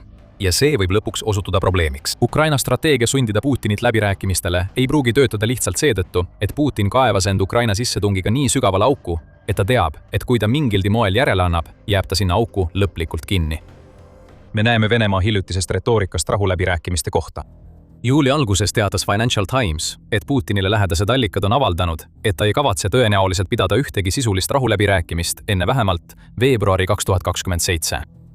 Venelaste jaoks on eelistatud tulemus endiselt see, et ameeriklased annaksid Ukraina meile üle. Nad ei vihja isegi mingitele järeleandmistele. Nad kordavad pidevalt samu eesmärke. Nende läbirääkimiste positsioon ei jäta sisuliselt ruumi sisukateks kõnelusteks, ütles üks allikatest väljaandele. Selle asemel, et tunnistada kahju, mida Ukraina tekitab ja tulevikus veelgi suurendab, muudab Vladimir Putin hoopis oma seisukoha jäigemaks, väites, et Venemaa võidab, hoolimata kõigist vastupidistest tõenditest. Vladimir Putin soovib rohkem järeleandmisi ajal, mil Ukraina võib olla tugevam kui kunagi varem kogu sissetungi jooksul. See ei ole loogiline. Ja see ongi probleem. Vladimir Putin on omaenda sõjas iseennast kaotanud. Hiljuti, 27. juulil, tegi Kreml nalja õhuvaherahu plaani üle, mida USA ja Ukraina väidetavalt ette valmistavad, ja lükkas need teated tagasi kui pelga meedia spekulatsiooni, mis pole usaldusväärne enne, kui plaan on esitatud. Selline vastus ei näita mingit entusiasmi rahuprotsessi suhtes, milles Putin on vaid teesklenud osalemist, et Ukrainast endale soovitud saada. Samuti on ebatõenäoline, et Venemaa sooviks õhuvaherahu, kuigi see säästaks riiki eesootavast, kui Ukraina hakkab oma prioriteetide nimekirja ükshaaval läbi võtma. Tähendaks seega seda, et Venemaa ei saaks enam rakette ja droone Ukraina tsiviilelanike pihta tulistada, mis on Venemaa terroristrateegia oluline osa. Ukraina jaoks on rahu eelistatud, aga kui Putin ütleb ei, siis tuleb tuli. Hoiatusles kanti vaid paar päeva pärast seda, kui Zelenski avaldas Ukraina nimekirja, kui Ukraina saatis Moskva piirkonda 390 drooni. Venemaa väidab, et enamik neist droonidest peeti kinni, kuid Ukraina võis lihtsalt soovida Putinile meelde tuletada, et Moskva ei ole turvaline. Samuti ei ole turvaline ükski teine koht Venemaal. Euromaidan Press teatab, et alates 2026 aasta algusest on Ukraina süvalöökide arv juba kasvanud 1150% võrra. United 24 meedia lisab, et see kasv tähendab, et Ukraina on 10. juuli seisuga tabanud kogu Venemaal 697 sihtmärki. See on Kremlile maksma läinud $6,1 miljardit. Kui Putin survele ei allu, tuleb neid veel juurde. See on sõnum, mida Zelenski tahab Putini pähe suruda, kui Ukraina valmistub uueks rünnakute laineks oma prioriteetsete sihtmärkide vastu. Putin peab nüüd tundmatut kartma. Ta ei tea, millal Ukraina droonid tulevad või mida nad sihikule võtavad, enne kui Ukraina annab sellest märku tulekahjude ja plahvatustega. Hoidke järgmistel nädalatel kanalil silm peal. Meil on tunne, et kajastame nii mõndagi Ukraina uut prioriteetset sihtmärki. Ja kuni te neid vältimatuid aruandeid ootate, miks mitte õppida veidi rohkem Wildberry rünnakute kohta? Me mainisime neid varem ja meid ei üllataks, kui rohkem selle ettevõtte rajatisi on jõudnud Ukraina nimekirja. 2026 aasta juuli alguses leidsid Ukraina droonid okupeeritud Krimmis asuvas Saki lennubaasis 6-7 tugevdatud lennukivarju alusest. 4 neist lõhkusid nad uksed eest ja sama baasi oli juba mõned päevad varem korra tabatud. Venemaa oli kulutanud tõsist raha selle lennuvälja tugevdamiseks, spetsiaalselt selliste rünnakute tõkestamiseks ehitatud betoonvarjualustega. 1 nädala jooksul viis Ukraina selle eksperimendi läbi 2 korda ja pääses mõlemal korral läbi. Kõik sõda kajastavad väljaanded kirjutasid sellest mingil kujul. Aga täna tahame me väita, et angaari põleng on kõige vähem huvitav osa sellest, mis tegelikult praegu Vene õhuväega toimub. Sest varisevate varjualuste uste kaadrite all toimub teine kampaania, mida peaaegu üldse ei kajastata. Seda peetakse ekspordiaruannetes, sanktsioonide nimekirjades ja ettevõtete kasumiaruannetes. Ja see teine kampaania võib lõpuks osutuda olulisemaks kui ükski üksiklöök. Ukraina ei hävita lihtsalt Vene lennukeid ükshaaval Krimmi ruleerimisteel. Ta muudab Venemaa jaoks struktuurselt raskemaks järgmise lennuki ehitamise. Niisiis, alustame asja uurimist. Alustades olukorra kirjeldamisest. Saki, täpsemalt öeldes Novofedorivka lennubaas, on olnud Venemaa mereväe. 43 iseseisva mereväe ründelennuväe polgu kodubaas, alates Krimmi annekteerimisest 2014 aastal. Seda on kasutatud Su-30SM ja Su-30M mitmeotstarbeliste hävitajate paigutamiseks. Lennukid, mida kasutatakse mereväe rünnakmissioonidel, kuid seda on üha enam kasutatud liugpommitamisteks Lõuna-Ukraina vastu. Suurema osa sõjast toimis see suhteliselt turvalise tagalabaasina, piisavalt kaugel rindejoonest, et Venemaa pidas seda ohutuks kohaks lennukite parkimiseks, hooldamiseks ja taasrelvastamiseks. Kuid 2026 aasta juulis Ukraina julgeolekuteenistus SBU hakkas korraldama droonihünnakuid baasi angaari infrastruktuuri vastu ning teatas 5 kinnitatud tabamusest. Esialgse teabe kohaselt viibisid 2 sihtmärgiks olnud angaaris Su-30 ja Su-30SM hävitajad ning 1 neist, kus 1 lennukitest asus, puhkes tulekahju. SBU enda hinnangul maksis iga 1 neist lennukitest, sõltuvalt konfiguratsioonist, $30–50 miljonit. 2 päeva hiljem ründas SBU uuesti. Seekord väites, et tabamusi said 7 angaari üle kogu baasi, kus mitmes neist olid väidetavalt sees Su-30SME, Su-30 ja Su-24 lennukid. SBU väitis, et vähemalt 7 lennukit hävitati või said kahjustada. Lisaks Sakile Ukraina tabas ka Gvardiskoe ehk Gvardiskoe lennubaasi, mis asub umbes 30 kilomeetrit sisemaal, rünnates veel 2 angaari, kus hoiti Shahedi droone ja lennunduse tugivarustust. Mis teeb need rünnakud erinevaks enamikust lennuväljade tabamustest, millest oleme viimastel aastatel rääkinud, on see, et me ei pea seekord tuginema ainult Ukraina valitsuse väidetele, et teada saada, mis juhtus. Kaubandusliku satelliidifirma Vantor satelliidipildid kinnitasid kahju iseseisvalt. 6-7 tugevdatud lennukivariandist oli nähtavad kahjustused. 4 varjualusest olid plahvatusuksed enam mitte küljes, vaid lamasid ruleerimisteel. Variandid ise, mis olid raudbetoonist ehitised, seisavad enamasti endiselt püsti. Kuid tugevdatud lennukivariand ongi loodud selleks, et üle elada lähedane plahvatus ja hoida sees olevad lennukid lennukõlbulikena. Saki satelliidipildid näitavad, et konstruktsioon säilitas oma kuju. Samal ajal kui kõik oluline selle sees. Ning uks, mis pidi selle sulgema, ei jäänud terveks. See tähendab, et Venemaa vastus Ukraina kesk- ja kaugmaa drooniohule, mis seni seisneb vaid valatud betoonis, pannakse juba vähem kui aasta pärast selle püstitamist lahinguväljal proovile. Ja see ei pea vastu nii, nagu Vene planeerijad lootsid. Siin on ajaskaala, mis selgitab, miks need varjualused üldse olemas on. 2025. aasta juunis alustas Ukraina kuulsat operatsiooni Ämblikuvõrk. Massilist droonirünnakut sügaval Venemaa territooriumil strateegiliste pommitajate baasidele, kasutades droone, mis olid kuude jooksul salaja kohale toimetatud ja saadeti teele otse Venemaa enda seest. Ukraina teatas tabamustest 10 lennukitele baasides, sealhulgas Beliajas, mis asub üle 4000 kilomeetri kaugusel Ukraina piirist. Sellest ajast alates on Ukraina regulaarsed kaugmaarünnakud ulatunud isegi Engeltsini, umbes 600 kilomeetri kaugusel rindest. Enne Ämblikuvõrku oli Venemaa õhutõrje planeerimisel arvestatud, et kaugus ise on kaitsevorm. Kui Ukraina ei suutnud lennuväljale füüsiliselt ligi pääseda, siis olid seal pargitud lennukid turvalised, punkt. Rohkem investeeringuid polnud vaja. Kuid Ukraina näitas, et suudab jõuda isegi Venemaa kõige kaugematesse nurkadesse, kas siis droone juhtides või neid salajastes operatsioonides kohale toimetades. Ja Venemaa vastus oli hakata lennuväljadel, kus varem kasutati avatud platse, betooni valama, pidades tugevdatud varjualuseid lahenduseks püsivatele ohtudele, millele avatud õhu all parkimine enam vastu ei pidanud. Teoorias oli sellel kaitsel mõte sees. Kui sa kindlustad positsiooni, kaitsed sees olevaid vahendeid ja suurendad nende ellujäämisvõimalusi tänu rajatisele. Probleem seisneb selles, et Ukraina ründedroonid kohanesid kiiremini, kui Venemaa suutis ehitamisega valmis saada.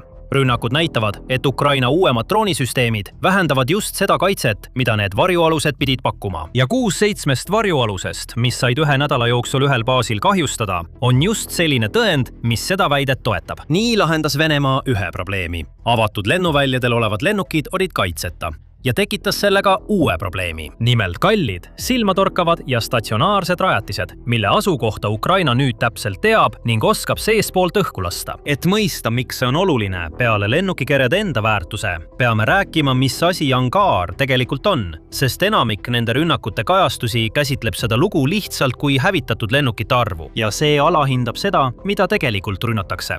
Hävituslennuk ei ole iseseisev relv. See on kogu tugisüsteemi nähtav tipp. Ja ju süsteem määrab, kui palju lahinguvõimsust lennuväli suudab tegelikult igal konkreetsel päeval toota. Seda nimetatakse väljalendude genereerimiseks. Angaaris toimub selle tsükli töömahukas osa.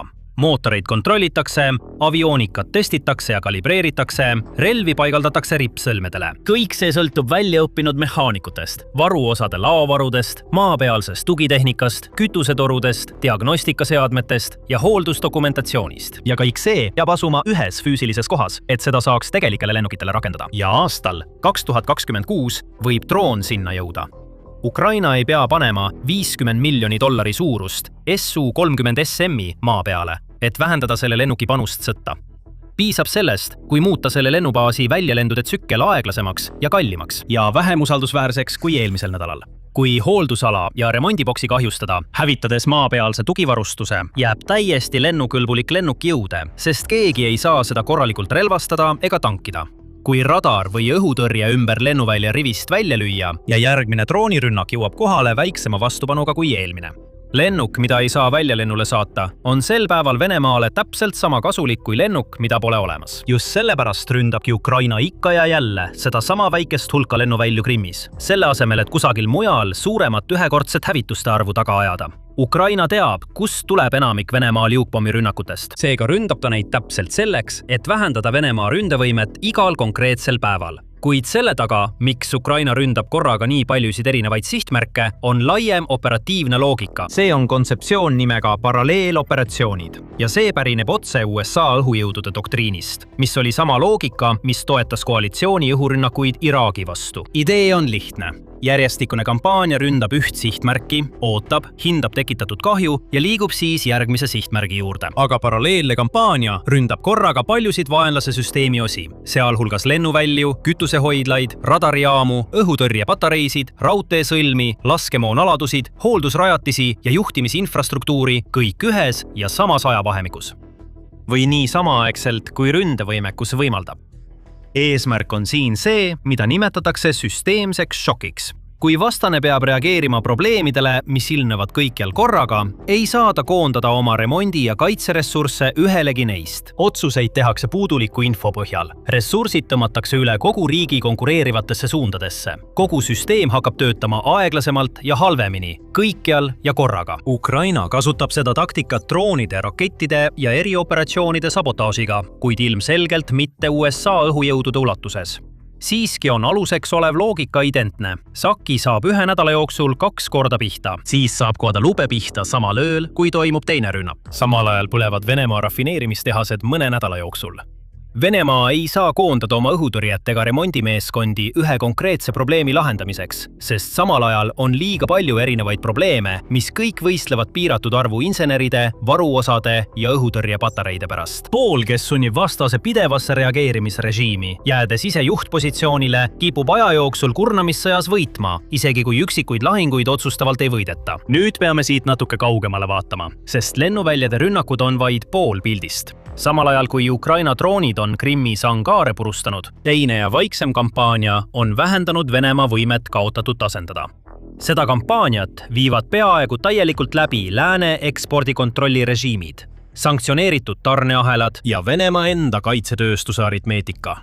Vaatame kõigepealt lennukikaotuste numbreid, sest need näitavad, miks asendusvõimekus on nii oluline. Avatud allikate jälgimisprojekt Oryx, mis arvestab ainult neid kaotusi, mida saab visuaalselt kinnitada fotode või videote abil, on dokumenteerinud vähemalt 43 Su-34 hävituspomitaja ja vähemalt 81 Su-30 seerialennuki kaotuse või kahjustuse alates sõja algusest kuni 2026 aasta juunini. Ja kuna Oryx nõuab iga kirja jaoks visuaalset kinnitust, on need arvud miinimum, mitte maksimum. Seega on tegelik kogusumma peaaegu kindlasti suurem. Võttes arvesse sõjaeelse Su-34 lennukipargi, mille suuruseks hinnati umbes 163 lennukit, moodustavad kinnitatud kaotused üksi veerandi kogu sellest lennukipargist. Ja see kõik on enne, kui arvestada lennukeid, mis on teenistusest eemaldatud, kahjustuste, hoolduse hilinemise või meeskonna puuduse tõttu. Ükski neist ei kajastu visuaalse kinnitusega kaotuste jälgijas.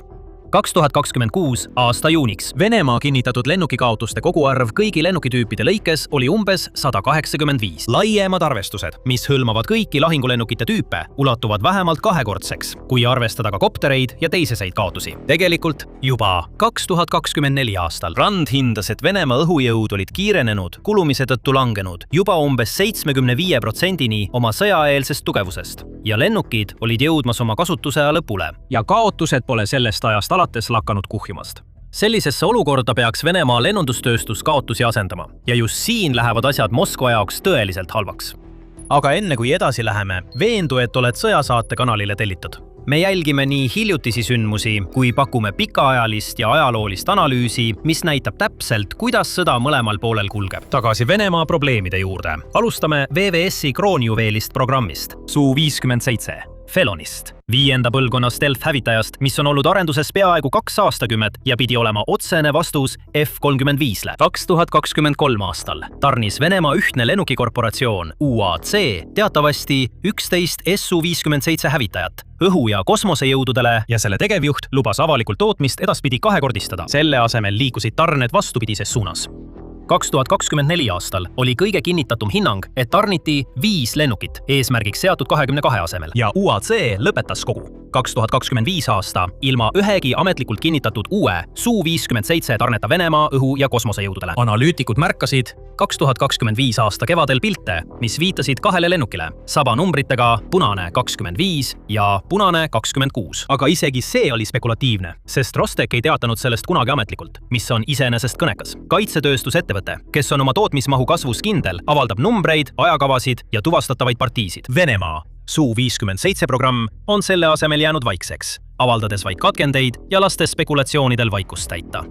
Kuid sellel võib olla lihtne põhjus. Ühendkuningriigi mõttekoda Rusi avaldas 2025 aasta novembris uurimuse pealkirjaga haavatavused Suhoi tootmises. Venemaa tiibade kärpimine. Selles väideti, et Venemaa peamised kokkupanekutehased Komsomolska muuri ääres, Novosibirskis ja Irkutskis olid juba otseste sanktsioonide all. Siiski märgiti ka, et märkimisväärne osa nende teise ja kolmanda taseme tarnijatest, ettevõtted, kes toodavad titaanist lennukikere detaile, mootoriosi ja radarite süsteeme, on seni suutnud piirangutest kõrvale hoida, mida Ruusi tõi välja kui aktiivset puudujääki praeguses sanktsioonirežiimis, mitte kui tõendid selle kohta, et haavatavust ei eksisteeri. Kuid Ruusi kaardistus näitas, et kõige olulisemad tarnijad, sealhulgas mootoritootja UEC, UMPO ja UFA, tidaanitarnija VSMPO, Avisma ja radaritootja Ryazani, riiklik instrumentide tootmise ettevõte, asuvad kõik Venemaa Euroopa osas, Ukraina kasvava kaugmaa rünnakuvõime ulatuses. Teisisõnu, sama rünnakuloogika, mida praegu kasutatakse Krimmi angaaride vastu, on olemas ka teine, veelgi olulisem sihtmärkide kogum, mis asub kaugemal põhjas, on suuresti sanktsioonidest puutumata ja samuti käeulatuses. Kitsaskohad süvenevad. Su-57 projekteeriti järgmise põlvkonna mootori ümber, mida tuntakse nimega Istelia 30, kuid lennuk on aastaid lennanud üleminekumootoriga vanemast AL-41 perekonnast. Samal ajal kui uuem mootor on vaevelnud stabiilse töökindluse saavutamisega. Kaasaegse varghävitaja kogu operatiivne potentsiaal, tema soojusjälg, sensorite jõudlus ja võimekus superkruiisiks on kõik seotud selle lõpliku mootori konfiguratsiooniga. Ja tootjad on mõistetavalt vastumeelsed alustama masstootmist lennukiga, mille põhijõuallikas pole veel lõplikult valmis. Kui lisada sellele pooleli olevale mootorivahetusele eelmainitud sanktsioonidest tingitud komponentide puudus, saamegi täpselt selle mustri, mida praegu näeme. Lennukid, mis küll eksisteerivad, lendavad ja tuuakse aeg-ajalt avalikkuse ette reklaamlennuks, kuid mida ei saa panna sellisesse stabiilsesse ja etteaimatavasse tootmistsüklisse, mis tegelikult asendaks lahingukaotusi. Avatud allikate hinnangul jääb ühe Su-57 ühiku hind olenevalt konfiguratsioonist kuskile 50 ja 100 miljoni dollari vahele. Ja sõjaaegses majanduses lihtsamini toodetavad Su-34 ja Su-35 pakuvad oma hinna eest kiiremat lahinguväärtust. Seega tundub, et Vene planeerijad teevad täpselt seda, mida matemaatika neile ütleb. Nad jätavad kalli sanktsioonidest lämmatatud prestiižiprogrammi tahaplaanile ja eelistavad lennukeid, mida nad suudavad tegelikult tootmisest välja lasta, isegi kui need lihtsamad lennukid lähevad ka kiiremini kaotsi. Ja isegi raha selle kõige parandamiseks on üha raskem leida. 2025 aasta novembris Dubai lennundusnäitusel Rostechi tegevjuht Sergei Chemissov kinnitas avalikult, et Venemaa kaitsetööstuse eksport on võrreldes 2022 aasta tasemega langenud umbes poole võrra. Ta põhjendas langust sellega, et sõjaaegne tootmine suunatakse peaaegu täielikult Venemaa enda sõjaväele, mitte välismaistele ostjatele. Enne sissetungi teenis Venemaa umbes 1,1 triljonit rubla, umbes 14 miljardit dollarit aastas relvaekspordituluna ja oli maailmas suuruselt teine relvaeksportija, jäädes alla vaid USA'le.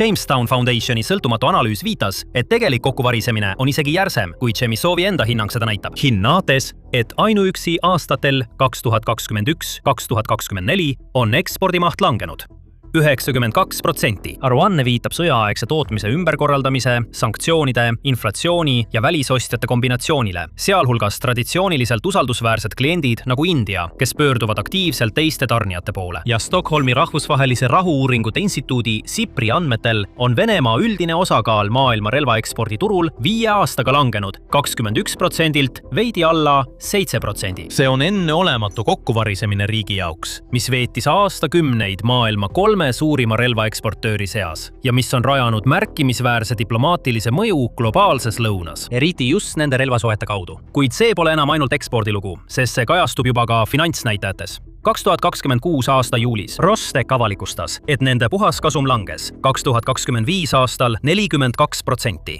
isegi kui tulud kasvasid kodumaiste sõjaaegsete tellimuste tõttu 25%. Ühes raportis Chesnokov ise ütles Venemaa peaministrile, et ettevõttel pole enam eriti oma kapitali, millega uusi investeerimisprojekte rahastada. Kuidas see võimalik on? Lihtsalt öeldes sunnitakse valitsuse programme Rostecile peale, kusjuures need tuleb vastu võtta oluliselt väiksema kasumimarginaaliga kui ekspordiks mõeldud programmid. Sisemõised hankelepingud pakuvad ilmselt oluliselt väiksemat kasumimarginaali kui ekspordilepingud. On kõnekas, et riik, kes alustas sõda, ei taha nüüd kulutada raha kvaliteetsele sõjavarustusele, mis võiks tegelikult aidata sõda lõpetada, ning üritab hoopis vanema tehnoloogiaga vastast kurnata. Pane need 2 kampaaniat kõrvuti ja tulemus on ilmne. Ukraina Venemaa hävitab Vene sõjalennukeid, kahjustab angaaride kütuse ja maapealse teeninduse taristut, mis võimaldab ellujäänud lennukitel väljalende teha ja teeb seda kõike laiemas paralleelsete operatsioonide kampaanias, mille eesmärk on üle koormata Venemaa remondi- ja kaitsevõimekust kõikjal korraga. Samal ajal lämmatavad lääne sanktsioonid, ekspordikaotused ja Venemaa enda sõjaaegne ressursside jaotamine tööstusbaasi, mis peaks kõik need kaotused asendama. Need kaks survet tugevdavad teineteist positiivses tagasisideahelas. Iga tugevdatud varjend, mille jaoks Venemaa betooni valab, ja iga osaliselt sanktsioneeritud tarnija, kes endiselt vaikselt saadab titaani ja radarikomponente sellesse tarneahelasse, on ilmne järgmine sihtmärk samadele droonidele, mis võtsid Saki lennuväljal 6 varjendi uksed maha. Rusi soovitus varem mainitud raportist seob selle kõik kokku. Läänel on vaja laiendada sanktsioonide ulatust just nendele, teise ja kolmanda taseme tarnijatele, sest just seal on praegu see ärakasutatav lünk. Samal ajal tähendab iga täiendav ekspordileping, mille Venemaa kaotab, kuna ostja nagu India liigub usaldusväärsema tarnija poole, üht rahastamisallikat vähem, mida Moskva saaks muidu kasutada just sellise kiirendatud tootmise rahastamiseks, mille kohta Ruussi juba hoiatab, et see on takerdumas. See on see kumuleeruv mehhanism, mis muudab Krimmi lennuväljade kampaania olulisemaks kui pelgalt hävituste arv näitab. Ukraina ei pea eraldiseisvalt võitma kurnamissõda Venemaa olemasoleva lennukipargi vastu. Venemaa kaotused peavad jätkuvalt ületama asendusmehhanismi, mida piiravad sanktsioonide tõttu kaotatud eksporditulud ning tarneahel, mis on laiali nii sanktsioonide all olevate kui ka nende alt väljas olevate tarnijate vahel, mis juba iseenesest vaevu suudab end üleval hoida ilma välise surveta. See kõik ei tähenda, et Venemaa õhuvõim Krimmi kohal kindla ajakava järgi kokku kukub ning me peame olema ettevaatlikud, et mitte ülehinnata, kuhu see tegelikult viib. Venemaal on endiselt üks maailma suurimaid tööstusbaase. Venemaa suudab endiselt projekteerida lennukikeresid, sepistada titaanist konstruktsioone ja integreerida relvasüsteeme kohapeal ning on selle sõja jooksul näidanud üles võimet kohaneda ja uuendusi teha, sealhulgas avanud uusi spetsiaalseid rajatisi kütusesüsteemide ja avioonika testimiseks. Isegi Saki ennast saab uuesti üles ehitada, varustada ja varjenditega katta, kui Moskva otsustab sellele prioriteeti anda nii, nagu ta on varem baase üles ehitanud. Ja paralleelsed operatsioonid toimivad oma olemuselt ainult siis, kui neid läbiviiv pool suudab tempot hoida. Ukraina drooni tootmine, mis on küll reaalne ja kasvav, konkureerib Krimmi ümbruses asuva Venemaa õhutõrjevõrgustikuga, mida samuti tugevdatakse ja kohandatakse just nende samade rünnakute tõttu. Löökide täpsus ise võib halveneda, kui Venemaa segamisvõime ja elektrooniline sõjapidamine arenevad kiiremini kui Ukraina sihtimissüsteemid. Kuid Saki rünnakud ja tööstusandmed näitavad meile siiski suunda, kuhu liigutakse. Ning see suund on olnud märkimisväärselt ühtlane juba üle aasta. Venemaa lahendab pidevalt eilseid nõrkusi ja Ukraina leiab alati järgmise. Olgu selleks siis uuem ründedroon, mis suudab betooni läbistada, või lääne sanktsioonide nimekiri, mis pole veel konkreetse tarnijani jõudnud. Viimastel aastatel on lahinguväljal mehitamata süsteemid üha enam üle võtmas rolle, mida varem täitsid sõdurid. Maapinnal Ukraina kasutab roboteid ulatuslikult logistikas ja haavatud sõdurite evakueerimisel rindel, säästes inimesi selle erakordselt ohtliku töö tegemisest. Mõned maismaa robotid kohandatakse nüüd autonoomseteks või kaugjuhitavateks lahinguülesanneteks, aidates vähendada Ukraina suurt elavjõupuudust ulatuslikul rindejoonel. Kuid just õhus on droonid juba vaieldamatult muutnud sõjapidamise olemust. Mehitamata õhusõidukid teostavad luuret, viivad läbi kaugmaa rünnakuid sügaval vaenlase tagalas ning toimivad isegi emalaevadena, transportides väiksemaid ründedroone. Kuid on üks asi, mida nad pole veel suutnud täielikult asendada. Päris hävituslennukid. Kuid see kõik on peagi muutumas. Türgi viis just läbi järjekordse eduka laskekatse, mille puhul arvatakse, et tegemist on maailma esimese mehitamata hävituslennukiga. Bayraktar Kızılelma. Sellel uuenduslikul reaktiivlennukil on väidetavalt ainulaadsed võimed, mis võivad edukalt mõõtu võtta kogu uue kõrgtehnoloogilise relvastusega, mida USA välja toob. Veelgi enam, praeguseid prototüüpe käitab Ukrainas ehitatud mootor. Siin on kogu lugu Kızılelmast ja selle Ukraina mootorist ning sellest, mida see tähendab tuleviku sõjapidamise jaoks. Nimi Kızılelma tähendab türgi keeles tõlgituna punane õun. See on legendaarne sümbol Türgi mütoloogias, mis tähistab kauget, kuid vältimatut võitu. Kuid iga eduka testiga muutub see visioon üha lähedasemaks. Viimase Kızılelma testi kaadrid avalikustati 2026 aasta juulis. Tuja. Baykar Technologies on metel lahkus sabanumbriga S2. Kızılelma 8 juulil. Akõnži lennukoolitus- ja testimiskeskusest Chorlus Kõrdagi piirkonnas. Selle sihtkohaks oli 5. peamine reaktiivlennubaasi väejuhatus Mersinis, kus pidi toimuma laskekatse. Pärast mitmeid ettevalmistusi ja teste baasis tõusis mehitamata hävituslennuk õhku, kandes tiibade all 2 ülihelikiiruselist Jet 230 raketti ning suundus meresihtmärgi poole. Kõzel-Elma tulistas seejärel oma Jet 230 raketid ja tabas sihtmärki täpselt enam kui 74 miili kauguselt. See on märkimisväärne verstapost. See tähistab järjekordse olulise piiri ületamist, näidates mehitamata hävituslennuki võimet täita olulisi ülesandeid õhk-maa tüüpi ülihelikiiruselise laskemoonaga. Jet 230 raketi kohta, mille ta välja tulistas, pole palju teada. Välja arvatud see, et selle maksimaalne ulatus on väidetavalt üle 200 kilomeetri ehk 124 miili. Kuid see on tõenäoliselt kohandatud Türgi droonile mõeldud UAV 230 raketist, mida tootja Roketsan kirjeldab kui ülihelikiiruselist ballistilist raketti. UAV 230 on väidetavalt lühem, umbes 93 miili pikkune tegevusraadius. Seega kui Jet 230 on tõepoolest UAV 230 edasiarendus, siis ulatuse suurenemine on üks uuendustest. Kuid kuidas iganes asjad ka poleks, edukad katsed ülihelikiiruselise raketiga kinnitavad Kõzel-Elma kasvavaid ründevõimekusi. Varem on seda edukalt testitud Toluuni, Teber 82 KGK-ga ja LGK 82 laskemoonaga, mis kõik on Türgis kohapeal toodetud, täpselt nagu Jet 230, kuid nende teiste laskemoonade ja Jet 230 vahel on märkimisväärne erinevus, mis teeb selle viimase katse eriliseks. Tolun, Teber 82, KGK ja LGK 82 laskemoonad on sisuliselt kõik juhitavad liukpommid, mitte raketid otseses mõttes. Täpsemalt öeldes on Tolun täppisjuhitav liukpomm, mida sageli liigitatakse juhitavaks pommiks või lühimaaraketiks, mille on välja töötanud Türgi arendaja Aselsan. Standardmudelil on GPS INS juhtimissüsteem, mis sobib ideaalselt statsionaarsete sihtmärkide tabamiseks, nagu viimases testis tabatud objektid. Kuid saadaval on ka kujutisinfrapuna ehk IIR variant, mis võimaldab tabada liikuvaid sihtmärke. IIR versioonil on kahepoolne andmeside, mis võimaldab operaatoril sihtimist kuni tabamuseni juhtida ja sihtmärki täpselt lukustada. Toluuni laskekaugus on umbes 55 meremiili. Efektiivne lennukõrgus on 40 000 jalga ja tõenäoline ringhälve ehk CEP on umbes 49 jalga. See on spetsiaalselt mõeldud tugevdatud rajatiste ründamiseks, kasutades punkeripommi laengut, mis suudab läbistada umbes 1 meetri raudbetooni. Pommi kasutamine on sertifitseeritud Türgi F-16 Block 40 hävitajate jaoks, kuid nüüd on see saadaval ka kasutamiseks Kõzel-Elma droonil, pakkudes väga täpset ja kulutõhusat lahendust tugevdatud punkrite või liikuvate sõidukite ründamiseks lähemalt koos reaalajas optilise kinnitusega. Edukalt sooritatud katsetus Javelin 230 ülehelikiiruselise raketiga annab nüüd Kõzel-Elmale lisaks pika maa ja suure kiirusega ründevõime kaitstud või kaugemal asuvate sihtmärkide vastu, sealhulgas ka merel liikuvate sihtmärkide vastu. Samamoodi on LGK 82 500 naelase klassi laserjuhitav pomm, mille on samuti tootnud Aselsan.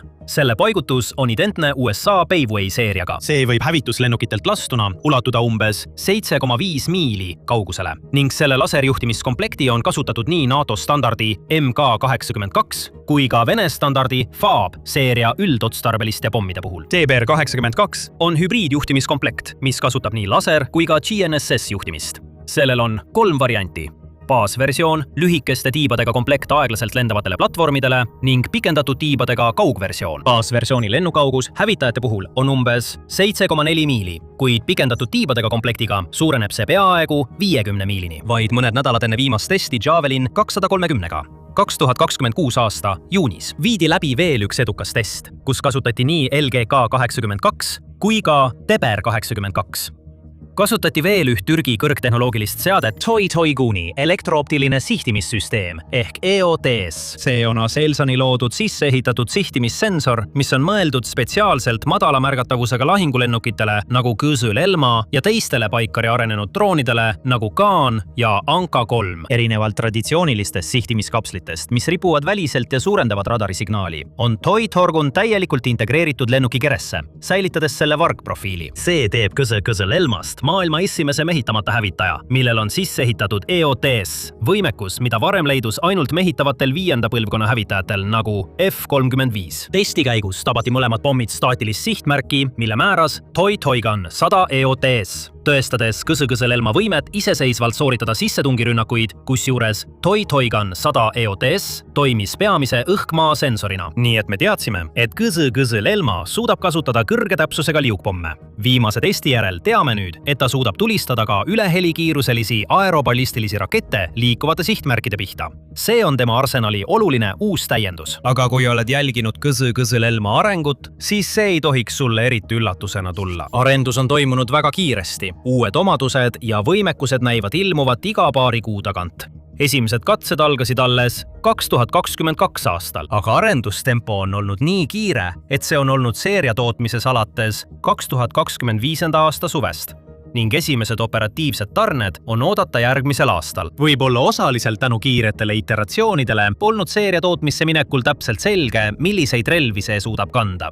Kuid see muutub iga päevaga üha selgemaks ja see on muljetavaldav. Lisaks juhitavatele laskemoonadele ja ülehelikiirusega rakettidele on oodata, et Kisi-Kõsõlelma kannab ka Roketsani Sirit raketti, mis on Türgi vaste Ameerika APKVS-ile. See lisab tema kasvavasse sihtmärkide valikusse võime hävitada Shahidi tüüpi droone. Ja see on tõenäoliselt muusikakõrvadele ühele suurimale huvilisele Kisi-Kõsõlelma vastu, Ukrainale. Venemaa kurikuulsa Shahidi analoogide Keranide allatulistamisest on Ukrainas saanud omamoodi rahvussport ning mida rohkem võimalusi neid alla tuua, seda parem. Erinevalt enamikust teistest NATO liikmetest on Türgi valitsus praeguses Venemaa ja Ukraina vahelises konfliktis suuresti kõrvaltvaatajaks jäänud, säilitades head suhted mõlemaga. Siiski on mõned riigi kaitsetööstuse ettevõtted selgelt oma poole valinud ja asunud Ukraina poolele. Eriti on Ukraina pärast sissetungi algust arendanud laienevat koostööd Baikariga. 2022 aastal ettevõte annetas suure tähelepanu saatel mitu oma TB2 ründedrooni vastuseks Ukraina, Leedu ja Poola ühisrahastuskampaaniatele, keeldudes maksetest ning suunates droonide ostmiseks mõeldud raha hoopis humanitaarabile. Umbes 50 TB2 drooni oli Ukrainale tarnitud 2022 aasta keskpaigaks ning täiendavad otsesed annetused kinnitati 2023 aasta alguses. Lõpuks nende kasutamine sõja varajases staadiumis vähenes, kuna need ei olnud eriti tõhusad Vene õhutõrje ja elektroonilise sõjapidamise vastu. Kuid viimasel ajal on Bayraktari TB2 droonid Ukrainas teinud märkimisväärse taktikalise tagasituleku. Alates umbes 2025 aasta juunist on Ukraina TB2 droonid edukalt rünnanud ja hävitanud Mustal merel mitmel korral Vene kiirrünnakupaate ja dessantlaevu. Näiteks 3. septembril 2025 hävitas TB2 droon Vene kiirrünnakupaadi, mis vedas dessantväelasi Dendrõška maasääre lähedal. See on kitsas maariba okupeeritud Hersoni oblastis. Ukraina merevägi teatas ametlikus avalduses Telegrammis, et 7 okupanti hävitati ja 4 said haavata. Viimasel ajal on Ukraina TB2 droonide laevastikku kasutatud nii luureks kui ka täppislöökideks mereväe aluste ja rannikulaagrite vastu, kasutades ära Vene õhukattes esinevaid lünki. Ja tundub, et nad täidavad oma ülesannet tõhusalt.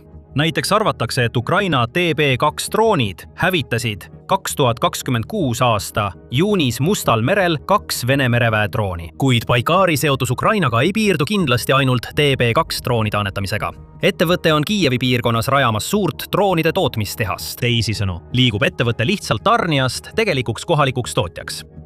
2023 aasta septembris avaldatud raportis avalikustas Baikar oma kavatsuse investeerida Ukrainas 3 projekti kokku $100 miljonit.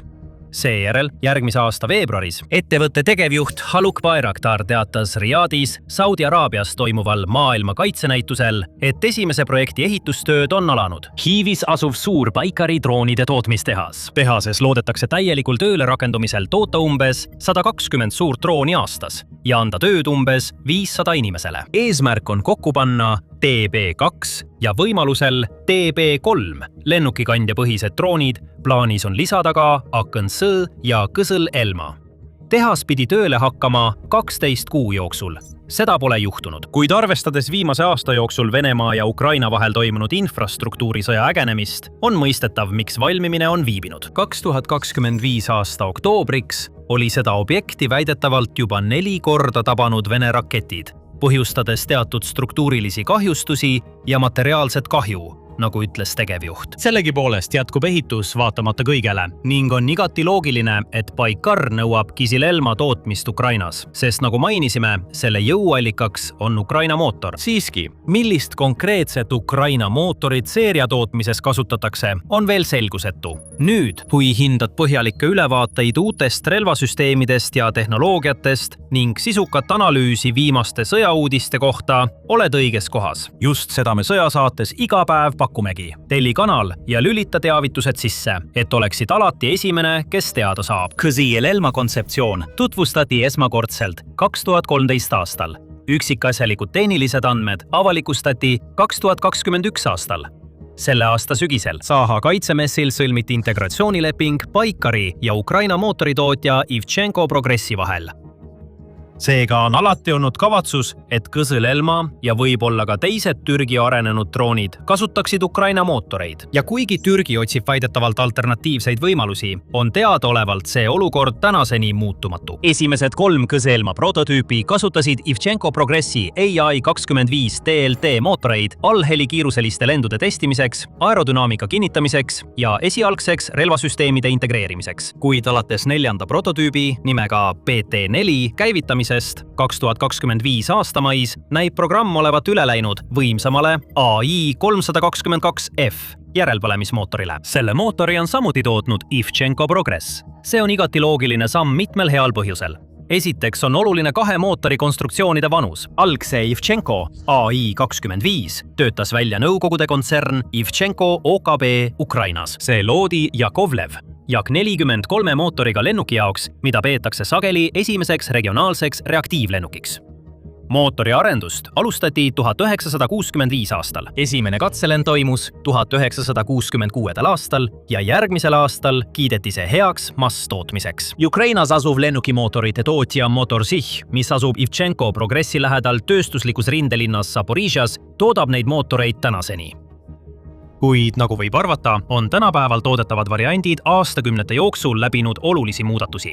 Kõige tuntum tänapäeval kasutatav variant on AI-25 DL. See töötati algselt välja ja projekteeriti kasutamiseks sõjaväelisel õppelennukil Aero L-39 Albatros, mis tegi oma esimese lennu 1968. Aastal kokku toodeti üle 3000 Aero L-39 Albatrosse, millest 2900 on tänaseni aktiivses kasutuses.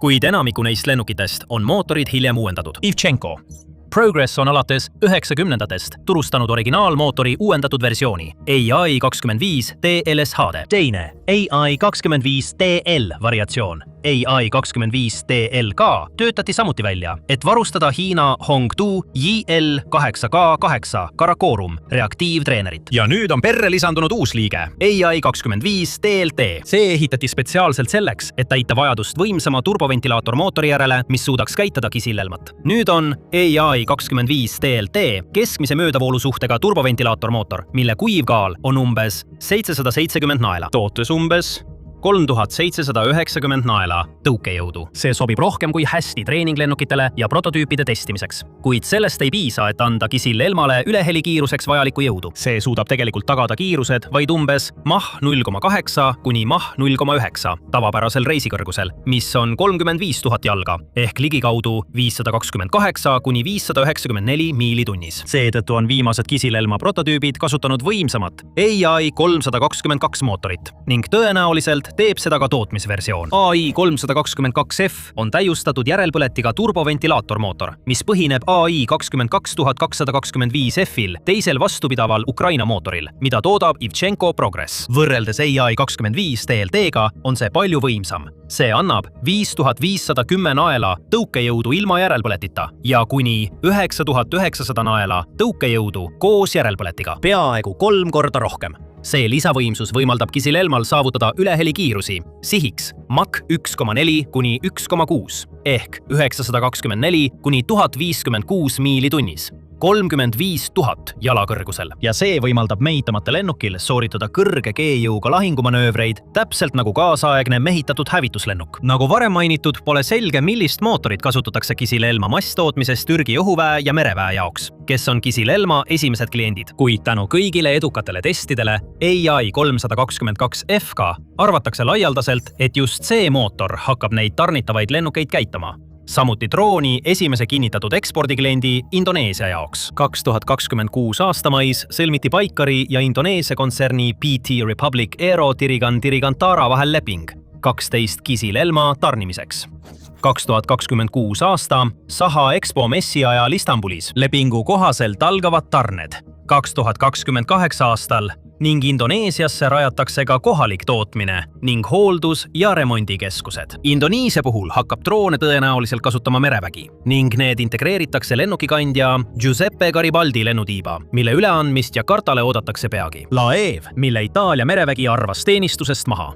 2024 aastal kasutas varem AV-8B Harrier TACS hävitajaid. Kuid moderniseerimisplaanid näevad ette ulatusliku mehitamata süsteemide nagu Kisil-Elma kasutamist. Üleminek võimsamale AI 322F mootorile muudab Kisil-Elma prototüübist kasutatavaks varaks, mis on ilmselgelt äratanud indoneeslaste tähelepanu. See võimaldab üleheli kiirust, isegi Kisil-Elma maksimaalse stardikaalu juures, mis on üle 18 700 naela ning kuni 3300 naelase kasuliku koormaga. Kuid uuem mootor toob kaasa ka mõningaid kompromisse. See on märkimisväärselt suurem ja raskem kui AI-25 DLT, kuiva kaaluga umbes 1234,5 naela. Suurem suurus ja kaal nõudsid Kisil-Elma lennuki konstruktsioonis muudatusi, et seda kompenseerida näiteks suuremad õhuvõtuavad ja tugevdatud telik, mis on nähtavad kolmandal prototüübil. AI 322F kütusekulu on samuti rohkem kui kahekordne võrreldes AI-25 DLT-ga, eriti järelpõlemisrežiimis. 1,9 naela kütus tõukejõu naela kohta tunnis, võrreldes umbes 0,8-ga AI-25 DLT puhul, kruiisilennul. See tähendab, et uuema mootoriga variandid saavad väiksema lennuulatuse, välja arvatud juhul, kui suuremat kütusekulu kompenseeritakse suuremate sisemiste kütusepaakidega.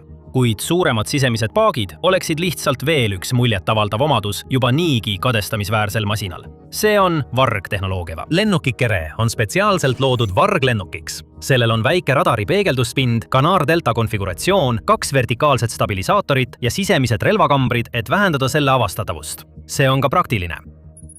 Nagu näitab kavandatud kasutus Indoneesias, on Kisil-Elma ehitatud lennukikandjal kasutamiseks. Türgi puhul see on spetsiaalselt optimeeritud kasutamiseks Türgi lipulaeval TCG Anadolu amfiibründelaeval ilma katapuldi stardisüsteemita. Ja see on arenenud. Lennuk kasutab tehisintellektil põhinevat missiooniarvutit autonoomseks ruleerimiseks, õhkutõusuks, maandumiseks ja lennuks. Selle andüürid on samuti tipptasemel, sealhulgas Aselsan'i Murad ESA radar, Karat infrapuna otsingu ja jälgimissüsteem ning eelmainitud Toigon EOTS.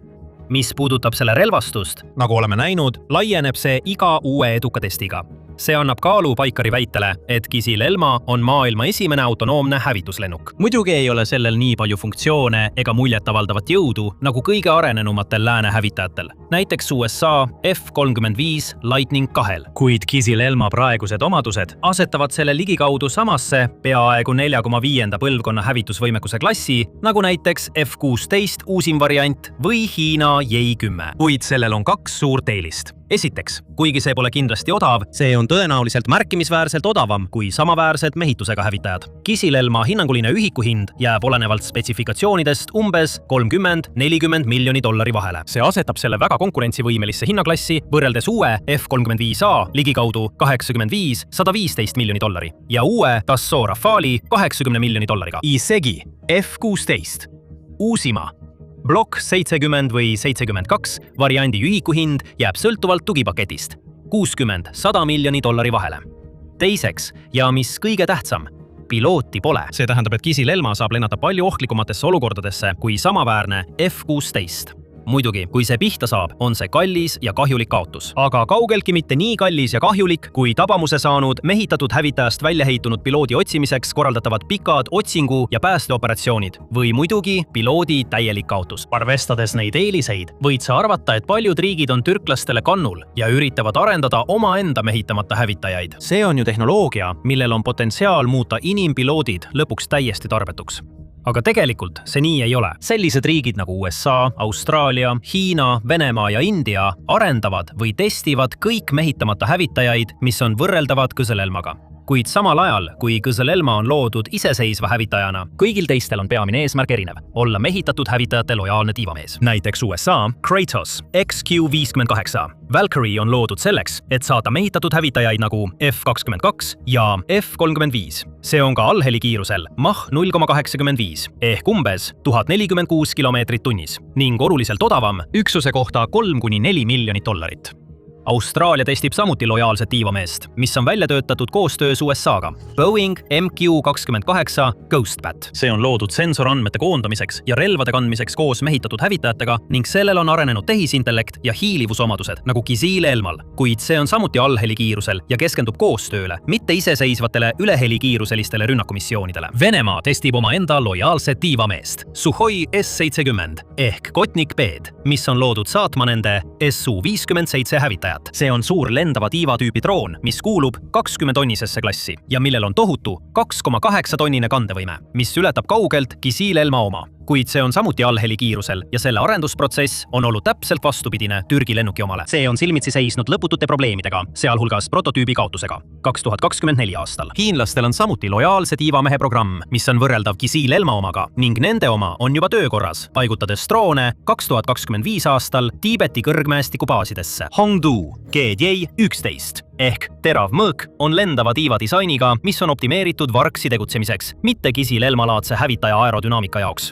Nagu teised lojaalsed tiivamehed, see on allpool helikiirust ja kannab suurt sisemist lasti nagu S-70. Kuid kuigi see on võimeline iseseisvalt sügavale tungima ja ründama, on see eelkõige mõeldud Hiina hävitajatele tiivameheks. Arendamisel on üks tõeline otsene konkurent Kisile-Elmale, nimelt mehitamata lennuk, mis on mõeldud hävitajaks, mitte tiivameheks. India tulevane mehitamata hävituslennuk ehk FUFA. See on mõeldud ülehelikiiruslikuks õhuülekaalu drooniks, mille eesmärk on saavutada üle Mach 1,5 kiirused ja õhk-õhk lahinguvõimekus nagu Kisile-Elmal. Kuid arenduse poolest on see oma Türgi rivaalist kõvasti maas. Tegelikult on see alles projekteerimisfaasis. Seega paistab Kisile-Elma praegu silma kui maailma esimene ja ainus mehitamata hävituslennuk. Piloodid võivad rahulikult hingata, teades, et erinevalt paljudest teistest ametitest, tehisintellekt ei muuda nende tööd veel üleliigseks.